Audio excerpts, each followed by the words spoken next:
መንፈስ እሺ እግዚአብሔር በመንፈስ ቅዱስ ሲናገር እግዚአብሔርና መንፈሱ ዲስቲንክሽን አላቸው ወይስ የላቸው? የላቸው።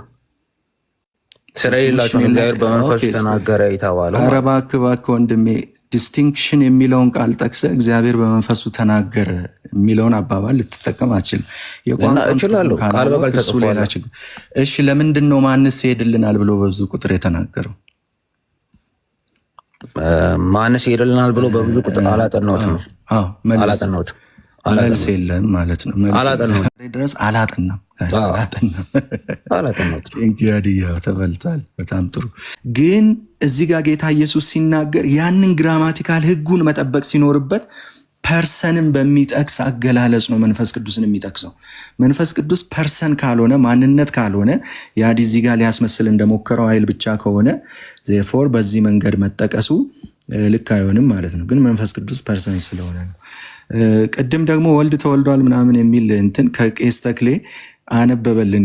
ያድዬ ብራቮ። ቄስ ተክሌን መቀበል በጣም ጥሩ ነው። ስለዚህ እንደ አሳ የተምለጨለጭ አታስቸግረንም ማለት ነው። ከዚህ በኋላ ጠቅሳል መጽሐፉን፣ ከዚህ በኋላ በመጽሐፉ ትያዛል። ግን ያው የቄስ ተክሌን ችግር ስለምታቅም ጭምር ይመስለኛል ከሳቸው መጽሐፍ ራስን ስታርቅ የነበረው።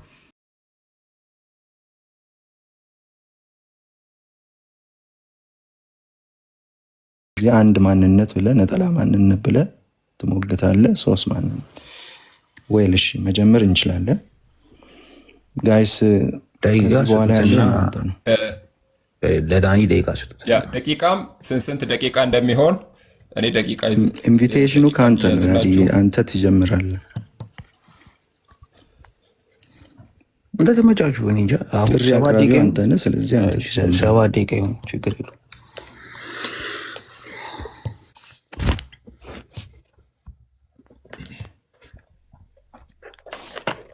ሰባት ደቂቃ አድርገውልን። እሺ 7 ደቂቃ መክፈቻ ታደርጋላችሁ። ከዛ በኋላ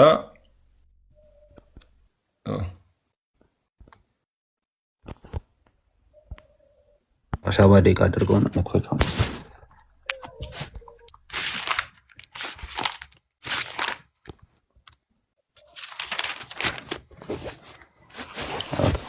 ትልቁ ላይ ብታደርገን ስንወያይ በደቂቃው እንዲታይ። ራሱ ኤክስፓንድ ያደርጋል። ችግር የለም። ትልቁ ላይ ስትሆን ራሱ ኤክስፓንድ ያደርጋል። ሰጥቻለሁ። ተዘጋጅተሃል? አዎ። እንደገና አስጀምርልኝ ነው። እሺ እንደገና ላስጀምርልህ።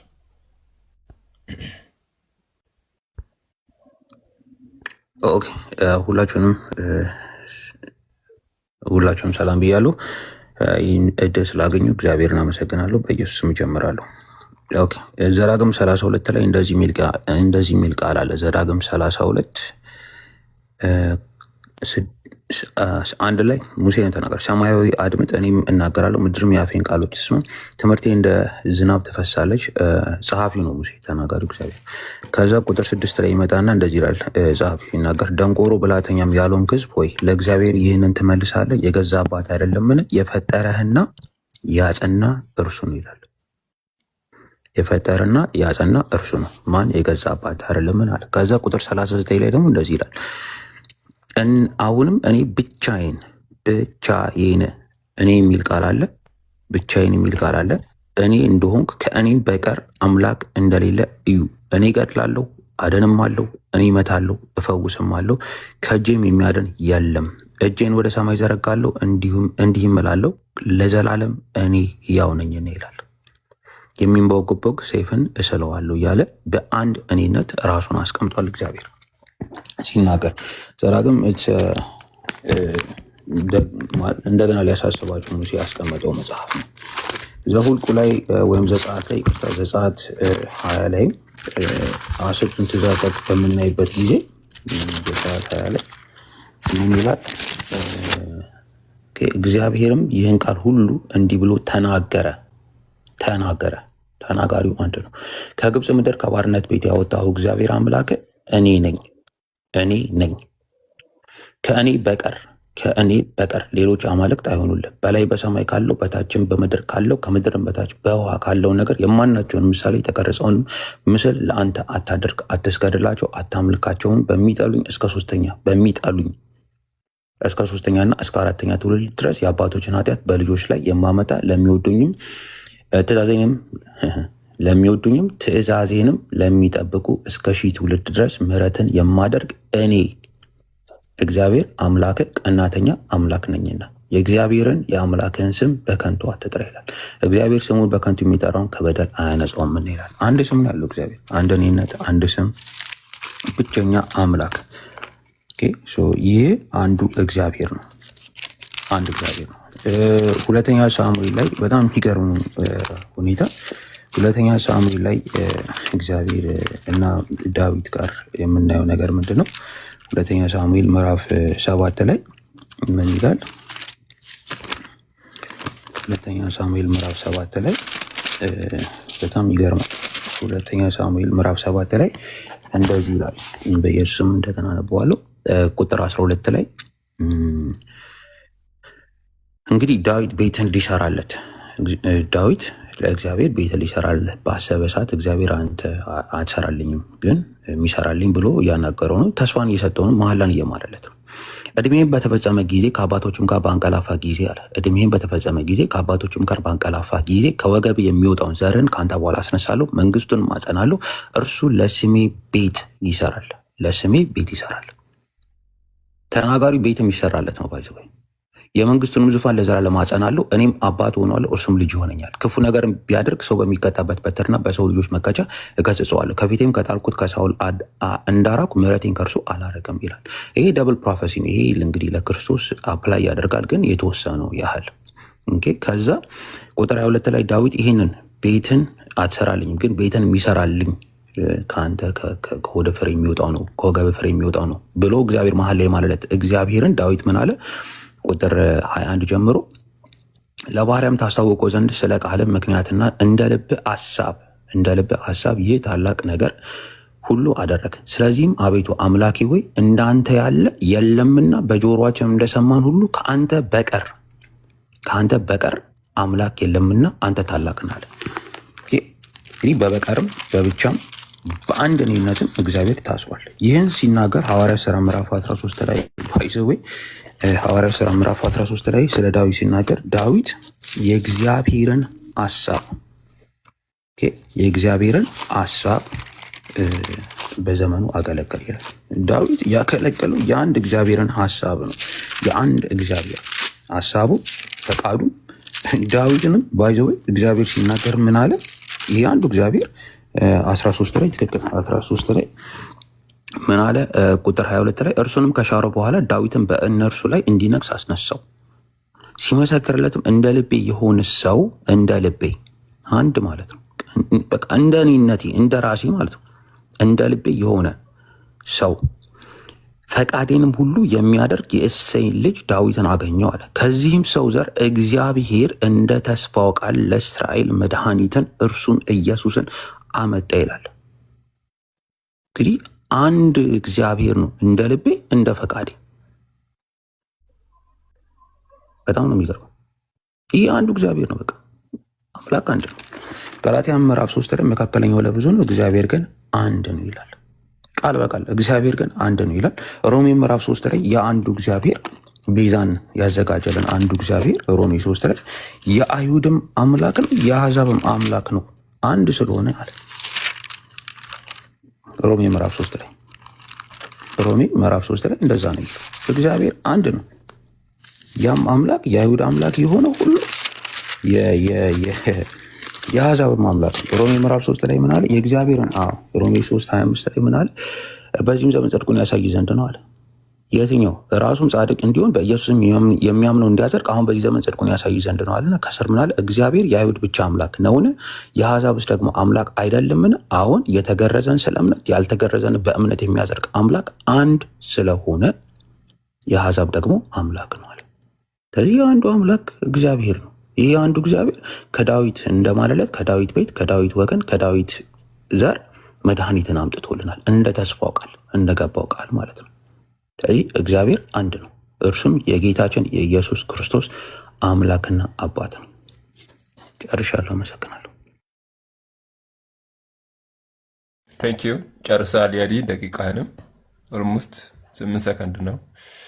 እሺ ዳኒ አሁን አንተ ትጀምራለህ። 7 ደቂቃ አስቀምጥልሃለሁ። ኤክስፓንድ አድርገዋል። ቀጥል። እሺ ቴንኪዩ ያዲዬ በጣም አመሰግናለሁ። ያው ጥቅስ ብታበዛም ዞሮ ዞሮ አንድ አይነት ሀሳብ ነው ስትል የነበረው እግዚአብሔር አንድ ነው የሚል ነው። ያው አብ አንድ አምላክ የተባለባቸውን ጥቅሶች ጠቅሳል። ወይ እኔ በሞናርኪያ ኦፍ ዘ ፋዘር ስለማምን አብ አንድ አምላክ መባሉ ወልድና መንፈስ ቅዱስን ያገለለ አይደለም። እዛ ላይ ምንም ብዙ የሚያከራክረን ነገር ያለ አይመስለኝም። ግን አሁን አንተ አብን ብቸኛው የአምላክ አካል አድርገህ ስትናገር የወልድና የመንፈስ ቅዱስን ህልውና ክደ ነው ወይ? እነሱን የታርጋቸውን እነሱ አንድም ጊዜ አልተናገርክም። መጽሐፍ ቅዱሳችን አብ ወልድ መንፈስ ቅዱስን በሶስት ማንነት በግልጽ ሁኔታ ያቀርብልናል። ጋይስ አሁን ሰምታችኋል። ያዲ አንድ የሚሉ ብዙ ጥቅሶችን ጠቅሶላችኋል። ነገር ግን የመጽሐፍ ቅዱስ ትምህርት እሱ ብቻ ነው ወይ? ያዲ እስካሁን ድረስ ሲያወራ የነበረው የመጽሐፍ ቅዱስን ግማሹን ነው እንጂ የተሟላውን ሐሳብ አይደለም። ነገር ግን እግዚአብሔር በነጠላ ቁጥር ራሱን እንደገለጠ ሁሉ በብዙ ቁጥርም ደግሞ ራሱን ገልጧል። ስለዚህ እነዚህን የመጽሐፍ ቅዱስ ክፍሎች የት እናርጋቸው? ለምሳሌ ዘፍጥረት 1:26 እንደዚህ ይላል፣ እግዚአብሔር አለ ሰውን በመልካችን እንደ ምሳሌያችን እንፍጠር ይላል። ኢሳይያስ 48 ላይ ደግሞ ያዕቆብ የጠራውም እስራኤሎች ስማኝ፣ እኔ ነኝ፣ እኔ ፊተኛ፣ እኔ ኋለኛ ነኝ፣ እጄ ሰማያትን ምድርን መስርታለች እያለ የሚናገረው ያው አንዱ ተናጋሪ አካል ወረድ ብሎ ምን ይላል? ወደ እኔ ቅረቡ ይህን ስሙ፣ እኔ ከጥንት ጀምሬ በስውር አልተናገርኩም፣ ከሆነበት ዘመን ጀምሮ እኔ በዛ ነበርኩ፣ አሁንም ጌታ እግዚአብሔርና መንፈሱ ልከውኛል ብሎ በብዙ ቁጥር ይናገራል። ስለዚህ ተላኪው አለ፣ ራሱ አምላክ እንደሆነ ከአውዱ እናያለን። እግዚአብሔርና መንፈሱ ብሎ ደግሞ ልከውኛል ብሎ በእግዚአብሔርና በመንፈሱ እንደተላከ ይናገራል። ስለዚህ ይህንን ጥቅስ የት እንጣለው? ኦኬ ዘፍጥረት 3:22 ላይ እነሆ አዳም መልካምና ክፉን ለማወቅ ከእኛ እንደ አንዱ ሆነ ይላል። እኛ ብሎ እግዚአብሔር ተናግሯል። ኢሳይያስ 6:8 ላይ የጌታንም ድምፅ ማንን እልካለሁ ማንስ ይሄድልናል ሲል ሰማሁ፣ እኔም እነሆኝ እኔን ላከኝ አልኩ ይላል። በሐዋርያው ዮሐንስ መሰረት ዮሐንስ ወንጌል 12 ላይ በዙፋኑ ላይ ተቀምጦ ኢሳይያስ ያየው ጌታችን ኢየሱስ ክርስቶስን ነው። የሱን ክብር እንዳየ ነው የሚናገረው። ማንን እልካለሁ ማንስ ይሄድልናል ብሎ የሚናገረው ደግሞ ሐዋርያት ሥራ 8 ላይ ሄዳችሁ ማንበብ ትችላላችሁ። በሐዋርያው ቅዱስ ጳውሎስ ትርጓሜ መሰረት እዚህ ቦታ ላይ ማንስ ይሄድልናል ብሎ የተናገረው አዶናይ መንፈስ ቅዱስ ነው።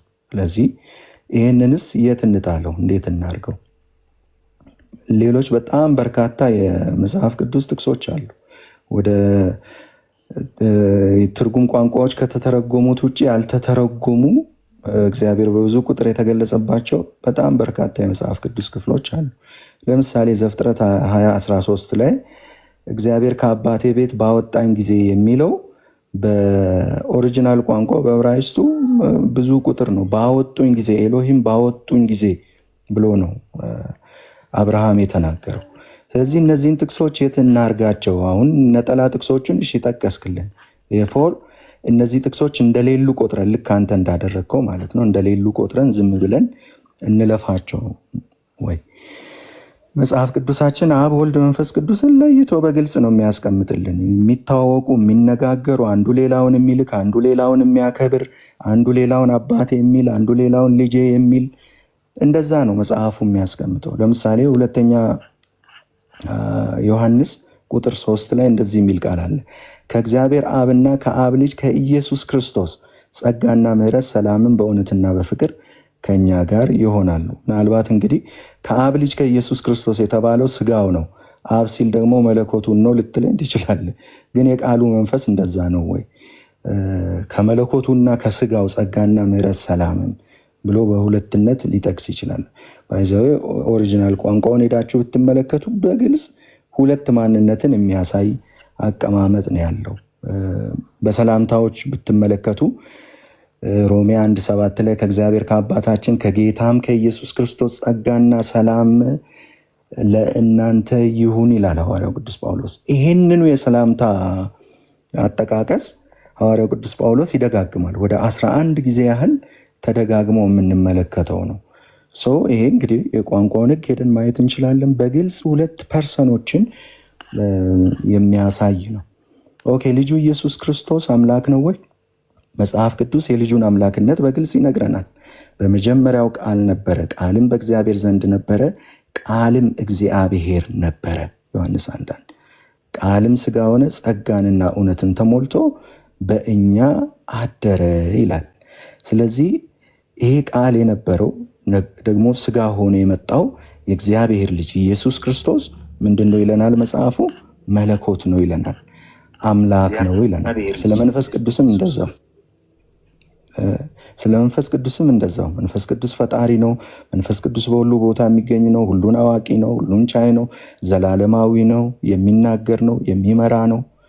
እነዚህ ሁሉ ፐርሰንን አመልካች የሆኑ ነገሮች ለመንፈስ ቅዱስ ተነግረዋል። በጥምቀትም በቡራኬም በሰላምታ መንፈስ ቅዱስ ከአብና ከወልድ ጋር አብሮ ሲጠቀስ ነው የምናየው። ስለዚህ አሁን እነዚህን ሁሉ ጥቅሶች በቃ እንደሌሉ ቆጥረን መጽሐፍ ቅዱስ ጥቅሶችን በሙሉ በአንድነት ይዞ የእግዚአብሔርን ማንነት በትክክል የሚገልጸው ሥላሴያዊ አስተምህሮ ነው፣ ዩኒቴሪዝም አይደለም። ዳኒ ጥሩ መክፈቻ አድርገሃል። አሁን ቀጥታ ወደ ጥያቄና መልስ እንግባ። ምን ትላላችሁ? ሪፍሌክሽን እንጂ 5 ደቂቃ ሪፍሌክሽን ስጠን። 5 ደቂቃ ችግር የለውም። 5 ደቂቃ ሰጥሃለሁ። ራሱ ኤክስፓንድ ስለሚያደርግ ጀምር። ኦኬ፣ መልካም ዳኒ፣ ቴንክ ዩ፣ አመሰግናለሁ። አንድ የተናገረው ነገር እግዚአብሔር በሶስት ማንነት መጽሐፍ ቅዱስ ውስጥ ራሱን ገልጧል አለ። ባይዘዌ አማርኛው ራሱ በጣም ከባድ ነው። እግዚአብሔር በሶስት ማንነት ራሱን እኮ በቃ እኮ ጨረስኩ እኮ። እንግዲህ በሶስት ማንነት ራሱን የገለጠው ነው። በሶስት ማንነት ራሱን ገልጧል ካልከኝ እኮ በሶስት ማንነት ብቻም አይደለም ራሱን የገለጠው፣ በብዙ አይነትና በብዙ ጎዳና ራሱን ገልጧል። በብዙ አይነትና በብዙ ጎዳና ራሱን ገልጧል። ያ ራሱን የገለጠውን እኮ ነው እግዚአብሔር የምንለው። ስለዚህ በብዙ አይነትና በብዙ ጎዳና የተናገረውን የተገለጠውን ራሱን ከፍጥረቱ ጋር ያስተዋወቀውን ነው እግዚአብሔር የምንለው፣ አምላክ የምንለው። አንድ ሁለተኛ፣ በጣም ስትናገር አሁን ሞናርኪ ኦፍ ፋዘርን ከተቀበልክ እኮ እኛ ማረሉ ለምን እንደምንጣላ ማለት ነው። ሞናርኪ ኦፍ ፋዘር የአብ ባህሪ በወልድና በመንፈስ ቅዱስ አለ ነው የሚለው። በወልድና በመንፈስ ቅዱስ ኦፍኮርስ፣ በወልድና በመንፈስ ቅዱስ የአብ ባህሪ ካለ እኮ አብ ነው እየተገለጠ ያለው ማለት ነው። በወልድ በመንፈስ ቅዱስም እየተገለጠ ያለው አብ ነው። ስራውን የሚሰራው በቃሉ ከሆነ ህይወትን የሚሰጠው በመንፈሱ ከሆነ በወልድና በመንፈስ ቅዱስ ራሱን እየገለጠ ባህሪውን እየገለጠ ያለው አብ ነው። this is very clear። የኛ አስተምሮት ከዚህ መች ወጣና ነው። አብና ወልድ መንፈስ ቅዱስ እንዴት ታዩታላችሁ የሚለው ጥያቄ በጣም አሪፍ። ኦፍኮርስ አብ አለ። ይሄ አብ ቅድም ተናገርኩት፣ ለዳዊት መሐላም ምሏል። ለዳዊት ብቻም አይደለም ለሔዋን ምሏል። ለሔዋን ብቻ አይደለም ለአብርሃም ምሏል። ለሔዋንም የማለው ዘር ነው፣ ለአብርሃምም የማለው ዘር ነው፣ ለዳዊትም የማለው ዘር ነው። ለሌሎችም ይጠበቅ። ለያዕቆብ ራሱ ገዢ ሆኖ እስኪመጣ ድረስ አለ እኮ ያዕቆብ ልጆቹን ሲባረክ ለይሁዳ ከይሁዳ ዘር ነው የሚጠበቀው የነበረው አይደል እንዴ? ወልድን የምናገኘው በዘርነት ነው። ለአብርሃም የተገባለት የተስፋው ቃል ዘር ነው። በዘር አሕዛብ ይባረካሉ ብሎ ስለ ክርስቶስ ገላትያን 3:16 ላይ የተስፋው ቃል ለአብርሃምና ለዘሩ ተነገረ። ለብዙዎች እንደሚል ለዘሮች አይደለም ለአንድ እንደሚል ለዘር ይላል። ክርስቶስን በዘር ነው የምናገኘው፣ በዘር ነው የምናገኘው። መንፈስ ቅዱስ እግዚአብሔር በመካከላችን የሚሆንበት ቃል የገባው እሱም እኮ ተስፋ የሰጠው እኮ ነው። መንፈሴ በውስጣችሁ አኖራለሁ፣ በትእዛዜ ማስኬዳችኋል፣ ፍርዴንም ትጠብቃላችሁ ብሎ እኮ መንፈሱን ስናገኝ ከምናገኘው መንፈስ እየተነሳ ትእዛዙን እንጠብቃለን፣ ሕጉን እንፈጽማለን። እሱ ብቻ አምላክ ይሆነናል፣ የእሱ እንሆናለን። መንፈስ ቅዱስ እኮ የእግዚአብሔር መንፈስ በውስጣችን ሲሆን ጋድ ኢን አክሽን፣ አሁንም ባህሪውን ነው በመንፈሱ እየገለጠ ያለው። እግዚአብሔር በመንፈሱ ገለጠላቸው። እግዚአብሔር በመንፈሱ ስለገለጠላቸው እግዚአብሔር በመንፈሱ ከኛ ጋር ነው ይላል። መንፈሴን አፈሳለሁ ይላል። መንፈሱን ሰጣችሁ ይላል። በመንፈሱ እኮ ይሰራል በኛ። that is his spirit መንፈስ የሆነው አምላክ ከመንፈስ ከመስጠት ውጭ ሌላ እኮ ምንም እኮ አማራጭ የለውም። መንፈስ ብቻ ነው አምላክ። እግዚአብሔር መንፈስ ነው። መንፈስ የሆነው እግዚአብሔር ሌላ ምን ይስጠኝ? ምንም ሊሰጠኝ እንኳ አይችልም። መንፈስ ነው የሚሰጠኝ። መንፈስ ቅዱስ የእርሱ መንፈስ ነው። አሁንም ከእርሱ የተቀበልነው መንፈስ የሰጪውን ባህሪ ነው የሚይዘው።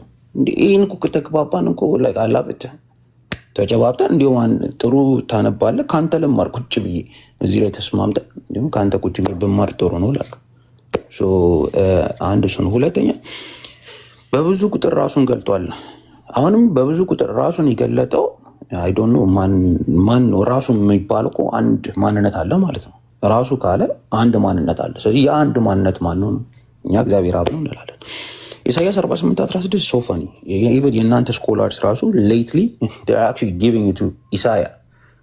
ለኢሳያስ ነው እየሰጡት ያሉት። ወደ ባቢሎን ግዛት ከመግባታቸው በፊት ነው አስቀድሜ ነበርኩኝ እያለ ያለው ኢሳያስ ማለት ነው። የእናንተ ስኮላር ራሱ ይሄንን እየተዉ ነው ያሉት። አዶኖ ዛሬ ማንተ እዛ ላይ እንዴት እንደሆንክ ነው ግራ ይገባኝና ኢሳያስ 48:16 ለኢሳያስ ነው፣ ነብይ ነው፣ በእግዚአብሔር መንፈስ የተላከ አካምፓኒድ በመንፈሱ ቀብቶኛል፣ በመንፈሱ አብሮ መንፈሱ ልኳል ነው የሚለው። ስለዚህ ነብይ ነው እንደዛ እየተናገረ ያለው። ይህን ለክርስቶስ ከሰጠን ክርስቶስ ነብይን አድርገን ነው የምናስቀምጠው። ምክንያቱም በእግዚአብሔር መንፈስ የሚላክ ነብይና ነብይ ብቻ ነው። ባሬ ያለው ደግፌ ያስኩት ያለው ኢሳያስ 42 ላይ ያለው ነብይ ነው ማለት ነው። ስለዚህ ዳኒ ተባረክልኝ። ቀጥሉ።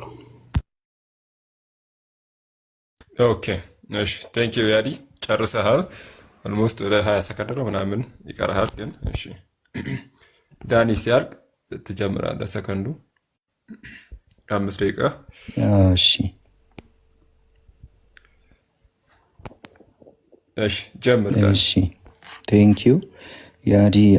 ዳይናሚክ ሞናርኪያኒዝም እና ሞናርኪያ ኦፍ ዘ ፋዘር ሁለቱን የለየ አይመስለኝም። የእናንተ አስተምሮ ከፕራክሲስ ጋር ነው የሚመሳሰለው። ሜይ ቢ የሁለቱን ልዩነት ካላወቅ ማለት ነው። ባህሪና ማንነት ሁለቱ የተለያዩ ነገሮች ናቸው። ወልድና መንፈስ ቅዱስ የራሳቸው ማንነት አላቸው፣ ግን አንዱን የአብ ባህሪ ይካፈላሉ። ማለት የአምላክነት ባህሪ በአብ ውስጥ ያለው በወልድም በመንፈስ ቅዱስም ውስጥ አለ። ከአብ የተለየ ሌላ ባህሪ የላቸውም የሚል ነው። ስለዚህ ማንነትን በመካድ ላይ የተመሰረተ አይደለም። አንተ አሁን እየተናገርክ ያለው ዳይናሚክ ሞናርኪያኒዝም የሚባለው የፕራክሲስን አስተምሮ ነው እንጂ ትክክለኛውን ታሪካዊ አስተምሮ ክርስቲያናዊ አስተምሮ አይደለም። ሞናርኪ ኦፍ ዘ ፋዘር አይደለም። ሞናርኪ ኦፍ ዘ ፋዘር እቀበላለሁ ካልክ ያዲ በቀጥታ የኒቅያ የእምነት መግለጫ መቀበል አለብህ እኮ፣ ግን አትቀበልም። ሰው የማትቀበለውን ነገር አታውራ ወይ የኮንሰፕቶቹን ልዩነት ካላወቅ እሱ ሌላ ችግር ነው። እንግዲህ እንዳልኩት ነው ያዲ እግዚአብሔር አንድ ነው የሚሉ ጥቅሶችን ጠቅሷል። ብዙ ጥቅሶችን ጠቅሶልናል። አሁንም የደጋገመው ያንኑ ነው፣ ግን በዛ ላይ ምንም ልዩነት የለንም። ዋናው ነጥብ ግን አብ፣ ወልድ፣ መንፈስ ቅዱስ አንድ ማንነት ሆነው የቀረቡበት የመጽሐፍ ቅዱስ አገላለጽ አለ ወይ የሚል ነው። ለዛ ደግሞ ምላሹ መጽሐፍ ቅዱስ አብ፣ ወልድ፣ መንፈስ ቅዱስን ለይቶ ነው የሚያስቀምጥን። ለምሳሌ አንድ ጥቅስ ብቻ ላንብብላችሁ። እንደዚህ ይላል ጌታችን ኢየሱስ ክርስቶስ እንዲህ አለ፣ ብትወዱኝ ትእዛዜን ጠብቁ፣ እኔም አብን እለምናለሁ። ማን ነው ይሄን እያለ ያለው? ጌታ ኢየሱስ። ስለዚህ ከአብ ጋር ይነጋገራል ማለት ነው። ለዘላለም ከእናንተ ጋር እንዲኖር ሌላ አጽናኝ ይሰጣቸዋል። ያዲ እያለ ነው ያለው እሱ ራሱ ነው የሚል ነው። ስለዚህ አብ የሚሰጠው ሌላ አጽናኝ ነው፣ ራሱን አይደለም ማለት ነው። ተመልከቱ ዮሐንስ 14:25 ላይ ከእናንተ ዘንድ ስኖር ይህን ነግሬያቸዋለሁ፣ አብ በስሜ የሚልከው ግን መንፈስ ቅዱስ የሆነው አጽናኝ። አብ መንፈስ ቅዱስን በማን ስም ነው የሚልከው? በኢየሱስ ስም ነው የሚልከው። ኦኬ። ስለዚህ በኢየሱስ ስም መንፈስ ቅዱስ በማን ይላካል? በአብ ይላካል። እንደዚህ ይላል። ሌላ ቦታ ላይ ደግሞ እንደዚህ ይላል፣ ግን እርሱ የእውነት መንፈስ በመጣ ጊዜ ወደ እውነት ሁሉ ይመራቸዋል፣ የሚሰማውን ይናገራል እንጂ ከራሱ አይነግርምና የሚመጣውንም ይነግራቸዋል። ፐርሰን ነው ማለት ነው። ይነጋገራል፣ ያዳምጣል ማለት ነው። ተመልከቱ፣ በአብ በወልድ በመንፈስ ቅዱስ መካከል መላላክ አለ፣ መደማመጥ አለ። እርሱ ያከብረኛል፣ ለእኔ ካለኝ ወስዶ ይነግራቸዋል አለ። ስለዚህ መጽሐፉ እንደዚህ በግልጽ እያስቀመጠ አይ ራሱ ነው ጌታ ኢየሱስ ሌላ ነው እያለ ኦኬ፣ አብ ሌላ አጽናኝ ይልክላቸዋል እሱም መንፈስ ቅዱስ ነው እያለ እና ያዲ ደግሞ አይ ራሱን ነው የሚልከው ይላሉ። ሌላው ኢሳያስ 48 ላይ እኔ ፊተኛ ነኝ እኔ ኋለኛ ነኝ ባይዘወይ ይሄኛውን ያዲ አንድ ነገር ለማለት ሞክሯል ትተውታል ምናምን በየትኛው ኮመንተሪ መሰረት እኔ ኮመንተሪዎቹን አውጥቼ አሳያለሁ እዚህ ፊት ለፊት ማየት እንችላለን የኛ ዋና የሚባሉ ኮመንታተሮች በነብዩ በኢሳያስ አንደበት እየተናገረ ያለው ልጁ ነው ብለው ነው አንደርስታንድ የሚያደርጉት ልጁ ነው ብለው ነው አንደርስታንድ የሚያደርጉት ቱ ዘ ቤስት ደግሞ ደብል ነው ብለው ነው አንደርስታንድ የሚያደርጉት ሜቢ አይ ኢሳያስን ነው የሚመለከተው ብለው የሚሉ ሊኖሩ ይችላሉ ግን በዛ ብቻ የተገደበ አይደለም ሶ ትተውታል ምናምን ያልከውን ከየት እንዳመጣ ትነግረኛለህ ኤኒዌይ ግን ኦኬ ኢሳያስ ነው እንበል ግን እዚህ ቦታ ላይ እግዚአብሔርና መንፈሱ ልከውኛል ብሎ እየተናገረ አይደለም ወይ እግዚአብሔርና መንፈሱን እየጠቀሰ አይደለም ወይ ስለዚህ አንዱን ማንነት ብትፋታው ሁለቱ ግን ስቲል እዛው አሉ ማለት ነው አሁንም ያንተን ሐሳብ የሚያፈርስ ነው ማለት ነው ሌላው በጣም ፈኒ ነገር ያዲ የተናገርከው እግዚአብሔር በሶስት ማንነት ራሱን ገልጧል ብዬ ያልኩትን የሆነ የቃላት ሊሚቴሽኖችን ትዊስት ለማድረግ ሞከር ከዛ በሶስት ማንነት ብቻ አይደለም በብዙ መንገድ ራሱን ገልጧል ከአብ ከወልድ ከመንፈስ ቅዱስ ውጪ በማንነት ደረጃ እግዚአብሔር በተለያየ መንገድ ራሱን ሊገልጥ ይችላል ኦኬ መንገዶች አይደለም ስለ ማንነት ነው ያወራን ያለነው ከአብ ከወልድ ከመንፈስ ቅዱስ ውጪ በመለኮታዊ ባህሪ ማንነቱ ያንን መለኮታዊ ባህሪ ተሸክሞ የተገለጠ እግዚአብሔር የተገለጠበት ካለ አውጥተ ከመጽሐፍ ቅዱስ ታሳየናለ ማለት ነው ጥያቄና መልስ ላይ እንመጣበታለን ሰዓቴን ጨርሻለሁ እሺ ተባረክ ዳኒ አንዱ ድምጽን አሰማ እንዳይዘረግፍ አንዴ ድምጽን አሰማና ከዛ ወደ ጥያቄና መልስ እንሄዳለን ኦኬ ወገኖች አላችሁ አይደለ ሰላማችሁ የበዛውን ዳኒም ያድም ተባረክ ዳኒ 10 ይበቃናል ከምንደግ 10 ፌር ነው ይሁን ከ7 እስከ 10 በቂ ነው ባይ ዘ ዌይ ጀስት ዳኒ የኒቃን ጉባኤ አንስታረና የኒቃን አልቀበልም አፖስቶሊክ ክሪድን እቀበላለሁ ትንሽ እንዳትምታታ ኦኬ ቀጥል ዳኒ እንግዲህ እኔ ስለጀመርኩኝ ጠያቂ ጀማሪ እሱ ነው የሚሆነው አይደል እንደዛ ነው አይደል ያ ልክ ነህ ኦኬ ዳኒ ጀምር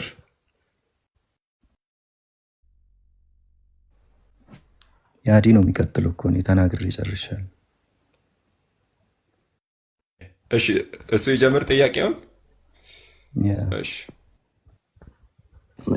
ቆይ አንተ ጋር ደቂቃውን አንተ ጋር አደርጋለሁ ያዲ ራሱ ኤክስፓንድ ሲያደርግ አፖስቶሊክ ክሪድ ከአትናቲዮስ ጋር ያገናኘው ልጅ ግን ደህና ነህ እሺ አፖስቶሊክ ክሪድ ከአትናቲዮስ ጋር በቂ እሺ ዳኒ ጀምር ኧረ ቆይ ሱራፌል አንዴ ቆይ ላስወርደውና ሱራፌልን ቆይ አታስገቡት ለጊዜው እንደገና ቆይ አስጀምርልሃለሁ ያዲ ደቂቃው ቆይ አንዴ አስጀምር ስለሆነች የምታስጀምር ዳኒ ቆይ ከመጀመሩ በፊት አክሰስ ማድረግ የምትችለው የመጽሐፍ ቅዱስ በጠይቅ አክሰስ ማድረግ ትችላለህ በግሪክም በእንግሊዝኛም በአማርኛ ኦኬ እሺ የትኛውን ላውጣል እሺ ራይ እሺ አስጀምርልኝ ቱኒ በኢየሱስም ጀምራለሁ ኦሬዲ አድርግልህ በጻፉልህ ነውና መጽሐፍ ራይ 22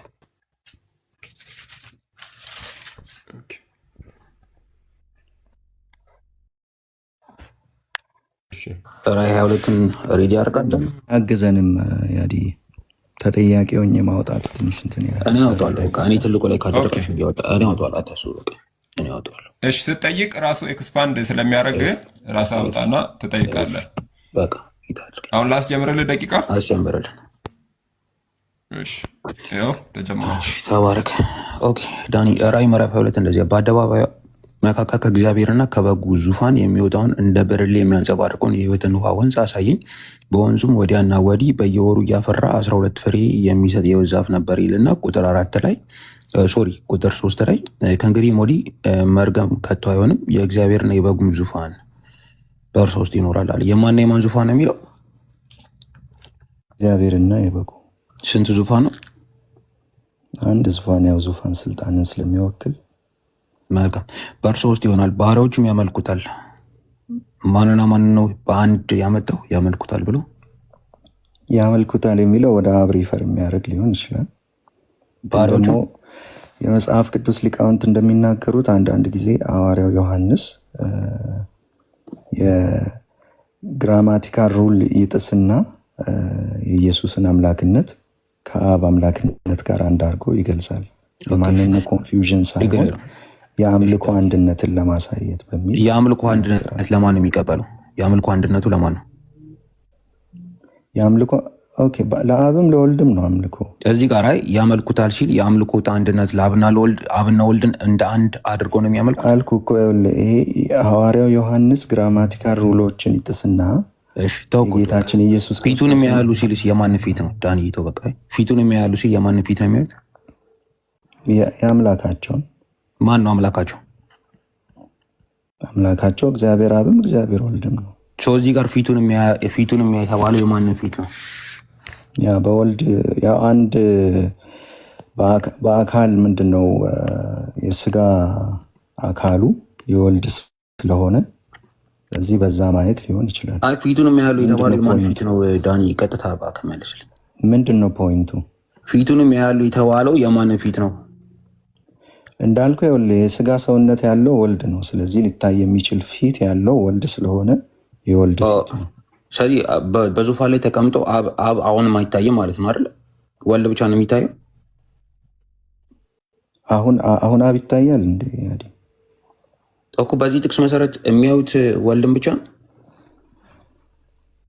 በጥቅሱ ፊት ያለው ወልድ ነው፣ የስጋ ፊት ያለው ሁለተኛ ቆሮንቶስ ላይ እንሂድ። ሁለተኛ ቆሮንቶስ ምዕራፍ 4 ላይ በአማርኛ ማውጣት ይችላል? እሺ አውጣልና። ሁለተኛ ቆሮንቶስ ምዕራፍ 4 ቁጥር 6ን በአማርኛ አንብበልህ።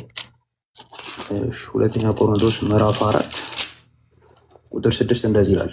በኢየሱስ አንባል በክርስቶስ ፊት የእግዚአብሔርን የክብሩን እውቀት ብርሃን እንዲሰጥ በልባችን ውስጥ የበራ በጨለማ ብርሃን ይብራ ያለ እግዚአብሔር ነውና አለ። እዚህ በሁለተኛ ቆሮንቶስ ምዕራፍ 4 ቁጥር 6 ላይ ክብሩን በክርስቶስ የገለጠው ማን ነው? እኮ እግዚአብሔር አብ ነው። ክርስቶስ ግን ማንነት የለውም እያለ አይደለም። እግዚአብሔር አብ ነው በክርስቶስ ክብሩን የገለጠው።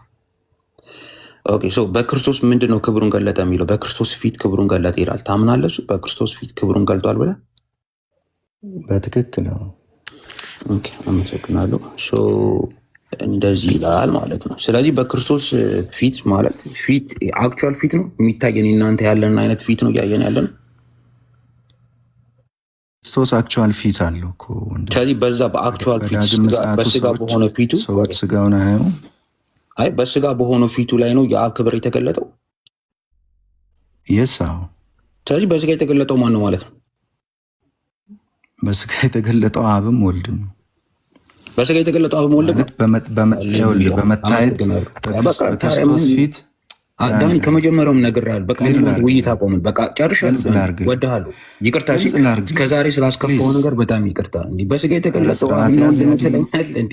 ጨርሻለሁ። ስርዓት ያዝ። ወድሃለሁ በጣም በክርስቶስ ይኸውልህ በስጋው ፊት አብም ታይቷል ነው።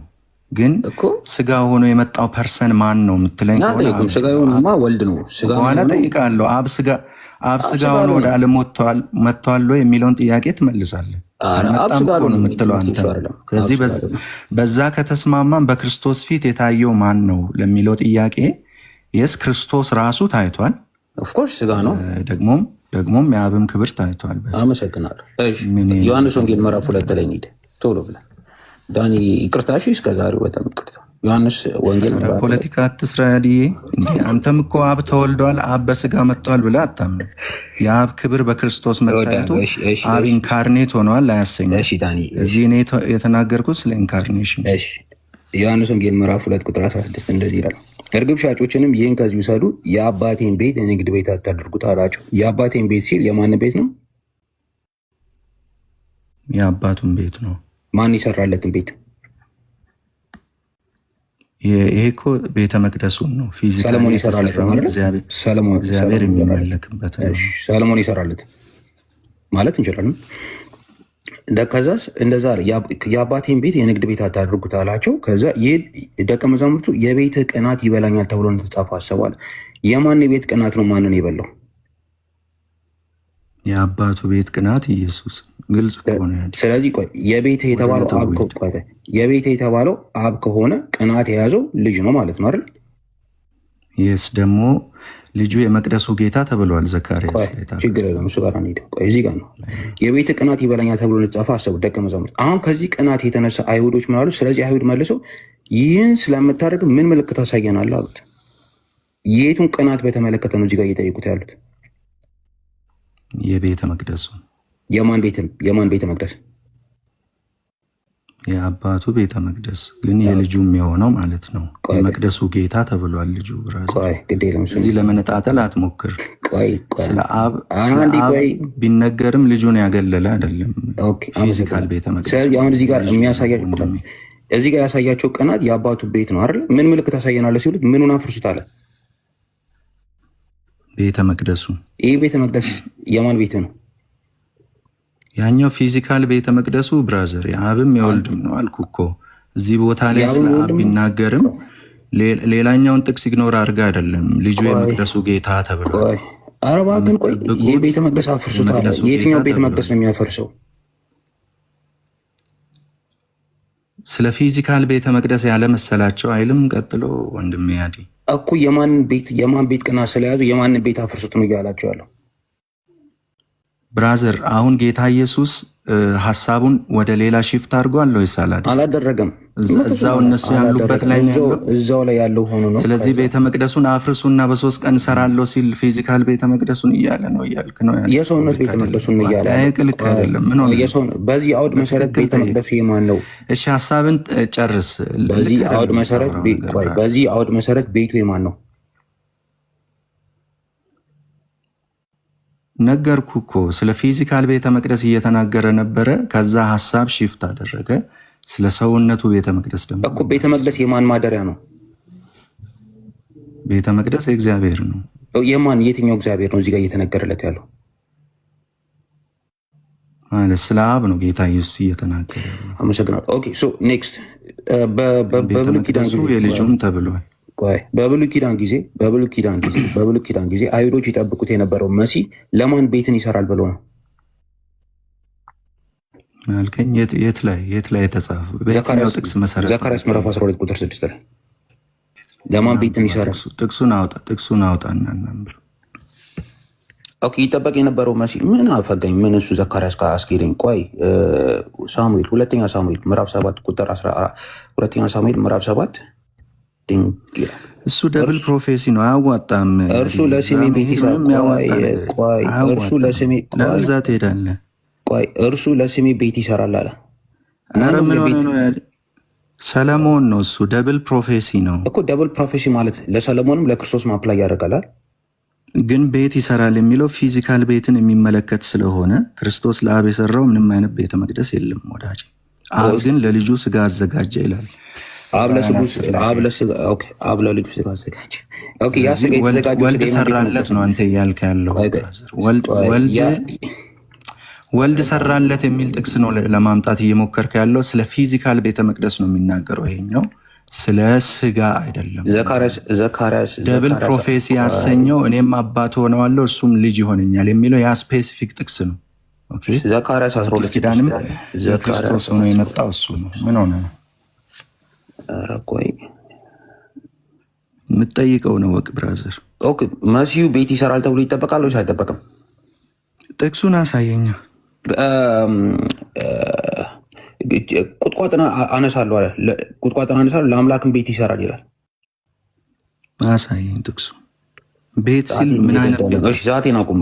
ኢየሱስ ምን አይነት ቤት ነው ለአብ የሰራው? እንደም አብ ለክርስቶስ ስጋ እንዲም በለው። ይኸውልህ ስጋ ነው የምትል ከሆነ አብ ለክርስቶስ ስጋ አዘጋጀ የሚል አለ። እንደዚህ ነው። እሺ ምን አገባኝ? ጨርሳለሁ። አሪፍ አድርጌ እንደይቆም ጨርስ። ደቂቃው አልቋል። የዳኒ ተራ ነው። ዳኒ አንተ ደቂቃ ነው። ቆይ ጀምር ዳኒ። እሺ ቴንኪው ያዲ። አንተ ካቆምክበት ጀምራለሁ። በዕብራውያን ምዕራፍ 10 መሰረት የስጋን ሰውነት ማን ለማን አዘጋጀ? እግዚአብሔር ለሰው ልጆች እግዚአብሔር ለሰው ልጆች ይላል ኮንቴክስቱ። የእንግሊዝኛ ተርጉሞች በሙሉ ቨርቹዋሊ ሁሉም ማለት በሚቻልበት ሁኔታ ክራይስት ነው የሚሉት እዛ ጋር። ስለዚህ አብ ለክርስቶስ ነው ያዘጋጀው ይላሉ። ኮት ነው ባይዘው ኮት ነው። ዳዊት ነው አስቀድሞ ላይ የተናገረው። ስለዚህ ኮት ነው። መባና መስዋዕት በዳዊት አንደበት የተናገረው ማን ነው? በዳዊት አንደበት የተናገረው እግዚአብሔር ነው። እግዚአብሔር ከሆነ ስለዚህ የትኛው እግዚአብሔር ነው ለየትኛው ያዘጋጀው? እግዚአብሔር ነው መስዋዕትና መባን አዘጋጀህልኝ እያለ የተናገረው ዳዊት ነው። ስለዚህ በቃ አንተ በዓለም ላይ ያሉ ይሄንን ክፍል ለክርስቶስ እንደሆነ የተናገሩ በዛ መንገድ የተረጎሙ የመጽሐፍ ቅዱስ ትርጉም 100% ለመናገር እነሱ እንዳለ የተረጎሙት የሥላሴ አማኞች። ከዛ ያዲ ደግሞ ትክክል ነው ብለን እንቀበል። የሥላሴ አማኞች ናቸው የተረጎሙት። ግን አውዱን ማየት እንችላለን ወንድሜ። ችግር የለም። በዚህ ፈቃድ ይኸውልህ በዚህ ላይ መስዋዕትና መባን በሙሉ የሚቃጠል መስዋዕትን ስለ ኃጢአት የሚሰዋ መስዋዕትን አልወደድክም፣ በእርሱም ደስ አላለም ብሎ እንደ ሕግ የሚቀርቡ ናቸውና ቀጥሎ እኔ እነሆ አምላኬ ሆይ ፈቃድን ላደርግ መጥቻለሁ ብለዋል። ፈቃድን ላደርግ መጥቻለሁ ያለው ማን ነው? በየትኛው ጥቅስ መሰረት? በመዝሙር ነው ወይስ ይኸው ቁጥር ዕብራውያን ላይ ነው። በዕብራውያን ከሆነ የመጣው የተዋወቀው ወደ ዓለም የገባው ክርስቶስ ነው። እንደዛ እየተናገረ ያለው ለማን ነው? እንደሱ እያለ ያለው ለእግዚአብሔር አብ። ለእግዚአብሔር አብ። ስለዚህ ክርስቶስ እና እግዚአብሔር አብ በማንነት አንድ ናቸው? ዲስቲንክት ናቸው በማንነት። ቴንክ ዩ። ስለዚህ ሁለት አንድ ሰውና አንድ አምላክ ነው። አንድ ሰውና ስለዚህ ኦኬ የስጋው ሰውነት ማንነት ነው። የስጋው ሰውነት ማንነት ነው ወይ? ከአብ የተነሳ ልጅ ተብሎ ይጠራል። ማንነት ነው ወይ ነው ጥያቄው። ማንነት የስጋ ሰውነት ማንነት የሚባል ነገር የለም። የስጋ ሰውነት ማንነት ነው። ዲስቲንክት ናቸው ማንነት ናቸው ብላል እኮ ግድ ዲስቲንክት ራስን በራስ ኮንትራዲክት አደረግክ ማለት ነው። ኦኬ ቴንክ ዩ ባይዞ ሴፐሬሽን ማለት አራም ዲስቲንክት ማለት ልዩ ማለት ነው። ዘፍጥረት 1:26 ላይ እንሂድና እግዚአብሔር ሰውን በመልካችን እንደ ምሳሌያችን እንፍጠር ይላል። እዛ ቦታ ላይ በብዙ ቁጥር መናገሩ ምንድን ነው የሚያሳይ? ክብርን ብሎ የተረጎመ አንድ ሊቅ እስቲ ጥቀስ። ሊቅ ዮሐንስ ራሱ ጸሐፊ ዮሐንስ አንድ የመጽሐፍ ቅዱስ ቋንቋ ይሄው ልጠቅስልህ ነው። ተረጋግቼ ነው የምጠይቅ። ዮሐንስ ራዕይ ምዕራፍ 4 ላይ ዮሐንስ ራዕይ ምዕራፍ 4 ክብር ብሎ የተረጎመ ያንን ዘፍጥረት ምዕራፍ 1 ቁጥር 26 ነው። ይሄው ያመጣው ነው። ዘፍጥረት 1:26 ላይ ሰውን በመልካችን እንደ ምሳሌያችን እንፍጠር ብሎ እግዚአብሔር ሲናገር ክብር ነው ብሎ የተረጎመ የመጽሐፍ ዮሐንስ ራዕይ። እሺ ተው በቃ ሰዓቴ ሆኑ ይላል። እንቀጥል። ጌታችን ኢየሱስ ክርስቶስ እኔ ግን እውነት እነግራችኋለሁ አለ ዮሐንስ 16:7 ላይ እኔ እንዲሄድ ይሻላችኋል፣ እኔ ባልሄድ አጽናኙ ወደ እናንተ አይመጣምና ይላል። በዚህ መሰረት አጽናኙና ኢየሱስ አንድ ማንነት ናቸው። አንድ ሰውና አንድ መንፈስ ቅዱስ ከእግዚአብሔር የሚሰጥ መንፈስ። ስለዚህ እኔ ብሄድ ግን እርሱን እልክላችኋለሁ ይላል። ስለዚህ ሰውየው ነው መንፈስ ቅዱስን የላከው። ከአብ ተቀብሎ አፈሰሰው ይላል እንዴ? ካህኑ ሊቀ ካህኑ በእግዚአብሔር ቀኝ ነው የላከው። እሺ ግን መንፈስ ቅዱስና አሁን ሰውዬ የምትለው ኢየሱስ ዲስቲንክት ሰውዬ አላልኩም። አንድ ሰው ነው ያልኩት። ሰውዬ ይላል እንዴ? አንድ ሰው ነው። ሰውና ሰውዬ ምንድነው ልዩነቱ? አይ ሰውዬ ክብር የለውማ ለአንደበት። እሺ ትንቢተ ኢሳይያስ 6:8 ላይ የጌታን ድምፅ ማንን እልካለሁ ማንስ ይሄድልናል ሲል ሰማሁ ይላል። ይሄን እየተናገረ ያለው ማን ነው? ማንን እልካለሁ ማንስ ይሄድልናል ያለው ማን ነው? እግዚአብሔር። ይሄ እግዚአብሔር ማን የሚባል? እግዚአብሔር በስም እግዚአብሔር ነው የሚባለው። ማን የሚባል? እግዚአብሔር። እሺ ሐዋርያት ሥራ ምዕራፍ 6 ላይ ሐዋርያው እግዚአብሔርም በረጅም ጳውሎስ መንፈስ ቅዱስ ነው ይላል። መንፈስ ቅዱስ እግዚአብሔር ነው ያዲ እግዚአብሔር በመንፈስ ቅዱስ ነው የተናገረው ነው የሚለው ወንድሜ። እግዚአብሔር በመንፈስ ቅዱስ ተናገረ ይላል። እሺ ሌላ ጥያቄ፣ ቅድም የተናገርከውን እግዚአብሔር በሶስት ማንነት ራሱን ገልጧል ያልኩትን ቃል ትዊስት አደረክና በሶስት ማንነት ብቻ አይደለም በብዙ መንገድ ራሱን ገልጧል አልክ። እሺ እግዚአብሔር ከአብ ከወልድ ከመንፈስ ቅዱስ ውጪ የተገለጠባቸውን ማንነቶች በማንነት ደረጃ በአምላክነት ሊታወቁ የሚችሉ አካላትን ጥቀስ፣ ማንነቶችን ጥቀስ። ማን በማን የተገለጠበት? እግዚአብሔር በሶስት ማንነት ብቻ አይደለም በብዙ መንገድ ራሱን ገልጧል አላልክም? ከአብ ከወልድ ከመንፈስ ቅዱስ ውጪ ጥቀስ። ከአንተ አንጻር ነው። አንተ ነው በሶስት ማንነት ተገልጧል ጥቀስ ነው ያልኩ። በብዙ መንገድ ራሱን ገልጿል ስላልክ እነዛን ማንነቶች ቁጠራቸው። አሁን አብ፣ ወልድ፣ መንፈስ ቅዱስ። ሌላ ቀጥል። አራተኛ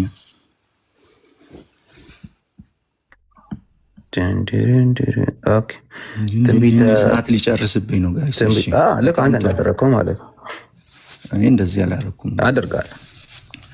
እሺ መልስ የለም። እሺ መልስ ስለሌለ አለ መልስ ምን ችግር? ምዕራፍ 1 ላይ እግዚአብሔር በብዙ አይነትና በብዙ አባቶቻችን በነቢያት ተናግረው፣ ሌላ ጊዜ መልስ ስጥበት። አሁን ሰዓት ሁሉን ወራሽ ባደረገው ደግሞም ዓለማትን በፈጠረበት በልጁ በዚህ ዘመን መጨረሻ ለእኛ ተናገረን ይላል። እግዚአብሔር ዓለማትን የፈጠረው በማን ነው? ዓለማትን ጊዜያትን ያደሰው በልጁ ነው። ትክክል። ጊዜያትን ያደሰው ብለህ ነው ይህንን ጥቅስ የምትረዳው? እሺ እዚሁ ዕብራውያን ላይ ዓለማት የሚለው እዚህ ጋር በዚህ መንገድ የተተረጎመው ቃል የማይታዩ ነገሮች ዓለማት የሚል ይሄንኑ ቃል ነው። እሺ በዚህ መጽሐፍ ኮንቴክስት ዓለማት የሚለው ሊተረጎም የሚገባው አንተ ባልከው መንገድ ነው ወይንስ መጽሐፉ እዛ ጋር በግልጽ በተጠቀመው መንገድ ነው? ይሄው እዚህ ጋር መጽሐፉ በግልጽ የተጠቀመው በመጽሐፉ መሰረት ነው። ዓለማት የሚለው ፍጥረተ ዓለምን ነው የሚያመልክ። እሺ ኦኬ፣ ዓለማት አይደለም ትክክለኛ ዓለም አይደለም የምትል ከሆነ ወረድ ብሎ ደግሞ ስለ ልጁ ግን አምላክ ሆይ ካለ በኋላ ልጁን ጌታ ሆይ አንተ ከጥንት ምድርን መሰረት ሰማዮች የእጆች ስራ ናቸው ይላል። በኮንቴክስቱ መሰረት ዓለማት የተባለው ፍጥረተ ዓለም ነው ወይስ አይደለም? ባይ ዘ ዌይ ይሄ ጥቅስ የተጠቀሰው ጥቅስ ፕሊዝ መልስ በቀጥታ መልስ። በኮንቴክስቱ መሰረት አብ ነው ባይ የሚለው ዓለማት ከሚለው ጋር አንድ ላይ መጥቶ ዓለማት እንደዚህ ሲል ምንን ለማመልከት ነው? ፍጥረት ዓለምን ለማመልከት አይደለም። ቁጥር 10 ይሄንንም አላጠናም። አጥንቸዋል። ይሄው እዚህ ጋር አለ ሄቨንስ ነው የሚለው ባይ ዘ ዌይ ቁጥር 3 ላይ እርሱም የክብሩ መንጸባረቅና የባህሪው ምሳሌ ሆኖ ይላል። የባህሪው ምሳሌ ሆኖ የሚለው የግሪኩን ቃል ታውቀዋለህ? ያዲ ካራክተር ነው የሚለው። ካራክተር የሚለው የባህሪ አንድነትን አያሳይም? እንዴት ነው የማያሳየው? አያሳይም። የባህሪው ሊቃውንት ያሳያል። ካራክተር ትርጉሙን ኤግዛክት ኤክስፕሬሽን ነው የሚለው። ኤግዛክት ሊሆን የሚችለው በባህሪ የሚያንስ ሆኖ ኤግዛክት ያንኑ ባህሪ ሊገልጥ የሚችለው እንዴት ሆኖ ነው? ልክ አንተ ቅድም እንዳልከው ነው።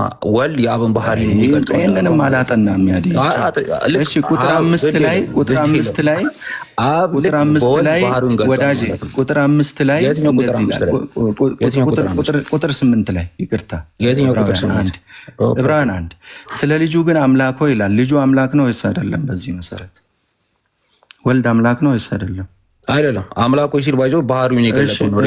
እሺ መላእክት ሁሉ ለወልድ ይሰግዱለታል። አንተ ለወልድ ትሰግዳለህ? ከአብ በተነጠለ አልሰግድለትም። ከአብ ስለማይነጠል ግን አው ሰግዳለሁ። ስለዚህ ከአብ ጋር ደምረ ለስጋ ትሰግዳለህ ማለት ነው። ስጋ ነው ያለው ማን ነው? ከአፍ ይወጣል ስጋ ነው። ወልድ ስጋ አይደለም? ያዲ ወልድ ስጋ አይደለም? ከመንፈስ አንጻር ከተናገረ ስጋ ይባላል እንጂ ወልድ ስጋ አይደለም። ጋይስ ወልድ ስጋ ነው ያለ ማንም የለም። ግን ቤተ እምነታቸው እስከ ዛሬ ድረስ ሲያስተምር የኖረው ወልድ ስጋ ነው፣ ደሙ፣ አጥንቱ፣ ሰዋዊ ንጥረ ነገሩ ብሎ ነው ቤተ እምነቱ ሲናገር የነበረው። ያዲ ኮንትራዲክት አደረገ። ቻው ያዲ ተበልታል። የተበላው እናየዋለን። ቴንክ ዩ ዳኒ፣ እናመሰግናለን። አሁን ማጠቃለያ ስንት ደቂቃ ላድርግላችሁ? ለዳኒ ስጦ መጀመሪያ እኔ የሆነ ነገር ያረኮናል። ለምን ውይይት ህግ ጠብቀህ ትወያያለህ? ብራዘር ትጠብቃላችሁ? ቆይ የምትጠብቁ ከሆነ ነው እንጠብቁ። እሺ እስከዛ ግን ከኦዲየንስ ጥያቄ የምትቀበሉ ከሆነም አሳውቁና። አይ አሪፍ ጥሩ ጊዜ ነበረ እየተወያየን ያለና አሪፍ ጊዜ ነው እና በጣም ደስ ይላል። በርቱ፣ ተበራቱ። እዚህ ያላችሁ ሁላችሁም ታፕ እያደረጋችሁ እንዳይቆራረጥ ትንሽ እስከተወሰነ ድረስ እንሄዳለን። ተባረኩ፣ ቀጥሉ። እሺ ከወንጌል አማኝ እኔ ጠይቃለሁ የሚል ማይኩን ያንሳና ከስር ደግሞ እኔ ጠይቃለሁ። አብሲኒያ ይጠይቃል ከቤተ እምነቱ አቢሲኒያ ቀድሟል። ቆይ አዲስን አስገቡልኝ። ለእኔ አዲስን አስገቡት። እሺ ከቤተ እምነቱ ትምህርት አዲስም ጠይቃለሁ እያለ ስለሆነ ያ ኤንቲፒ ላውርድ ነው። አንተ ውረድና አዲስን ላስገባው። ያዲ ከቤተ እምነቱ ትምህርት ከቤተ እምነቱ ትምህርት ጥያቄ የሚጠየቅ ከሆነ ያላነበብከውን መጽሐፍ የት ብለህ ነው የምጠይቀኝ? ወደዛ ብለህ ፈቃደኛ ከሆንክ እጠይቅሃለሁ። መጽሐፉን መጀመሪያ አንብበህ ጨርስ። ከዛ ትጠይቀኛለህ። መጽሐፍ አንብበህ ሳትጨርስ፣ ኧረ አጥፉት። መጽሐፍ አንብበህ ሳትጨርስ ልጠይቅ ትላለህ። ካጠናሁት እጠይቅሃለሁ። አልቀበልም። ቆይ ችግር የለውም። አሁን አቢሲኒያ ይጠይቃል፣ አዲስ አበባም ደግሞ ይጠይቃል። ስለዚህ ተዘጋጅታል። አሁን ያኔ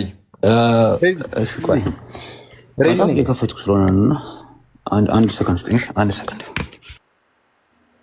ያድዬ፣ እስከዛ አንድ መዝሙር ልክፈት። ክፈት አቢሲኒያ። አባትየው ተማር ልጄ ሲል እሱ ደግሞ አልማርም አላጠናም ያለውን ልክፈትላችሁ።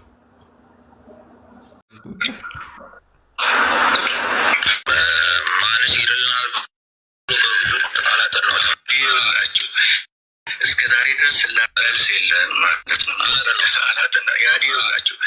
ይቅርታ፣ ይሄ ተማር ልጄ ካልተማርክ ፍየል መጠበቅ ይሻላል የሚለውን መዝሙር ይሰማል። እሺ ልጠይቅ፣ ወደ ጥያቄ ልግባ። እንደዚህ ፖለቲካም አትስራ አቢሲኒያ። እንትን ሰጡና ከዛ በኋላ ዶክተር ተስፋ ያላጠናውም ሲል ምን ሰዓት ቀርቶ ነው ማጠቃለያ የሰጡና ከዛ በኋላ የሆነ ሰው በፍጥነት ሚውት ያደረገኝ አንተ ሚውት አድርጎና ተትረብሻል። ጥያቄ ልጠይቅ ነው የገባው፣ ሌላ ነገር አታ አንተ ማይክን ዝጋ፣ እነሱ ይወስኑ። እንጀምር ወይስ ጀምር በለኝ? ቱሚም ጀምር በለኝ። እሺ ያዲ ዝግጁ ነህ? ቆይ አይ ማጠቃለያ ከሰጡ በኋላ ነው አቢሲኒያ ማጠቃለያ ከሰጡ በኋላ ነው የምትጠይቁት።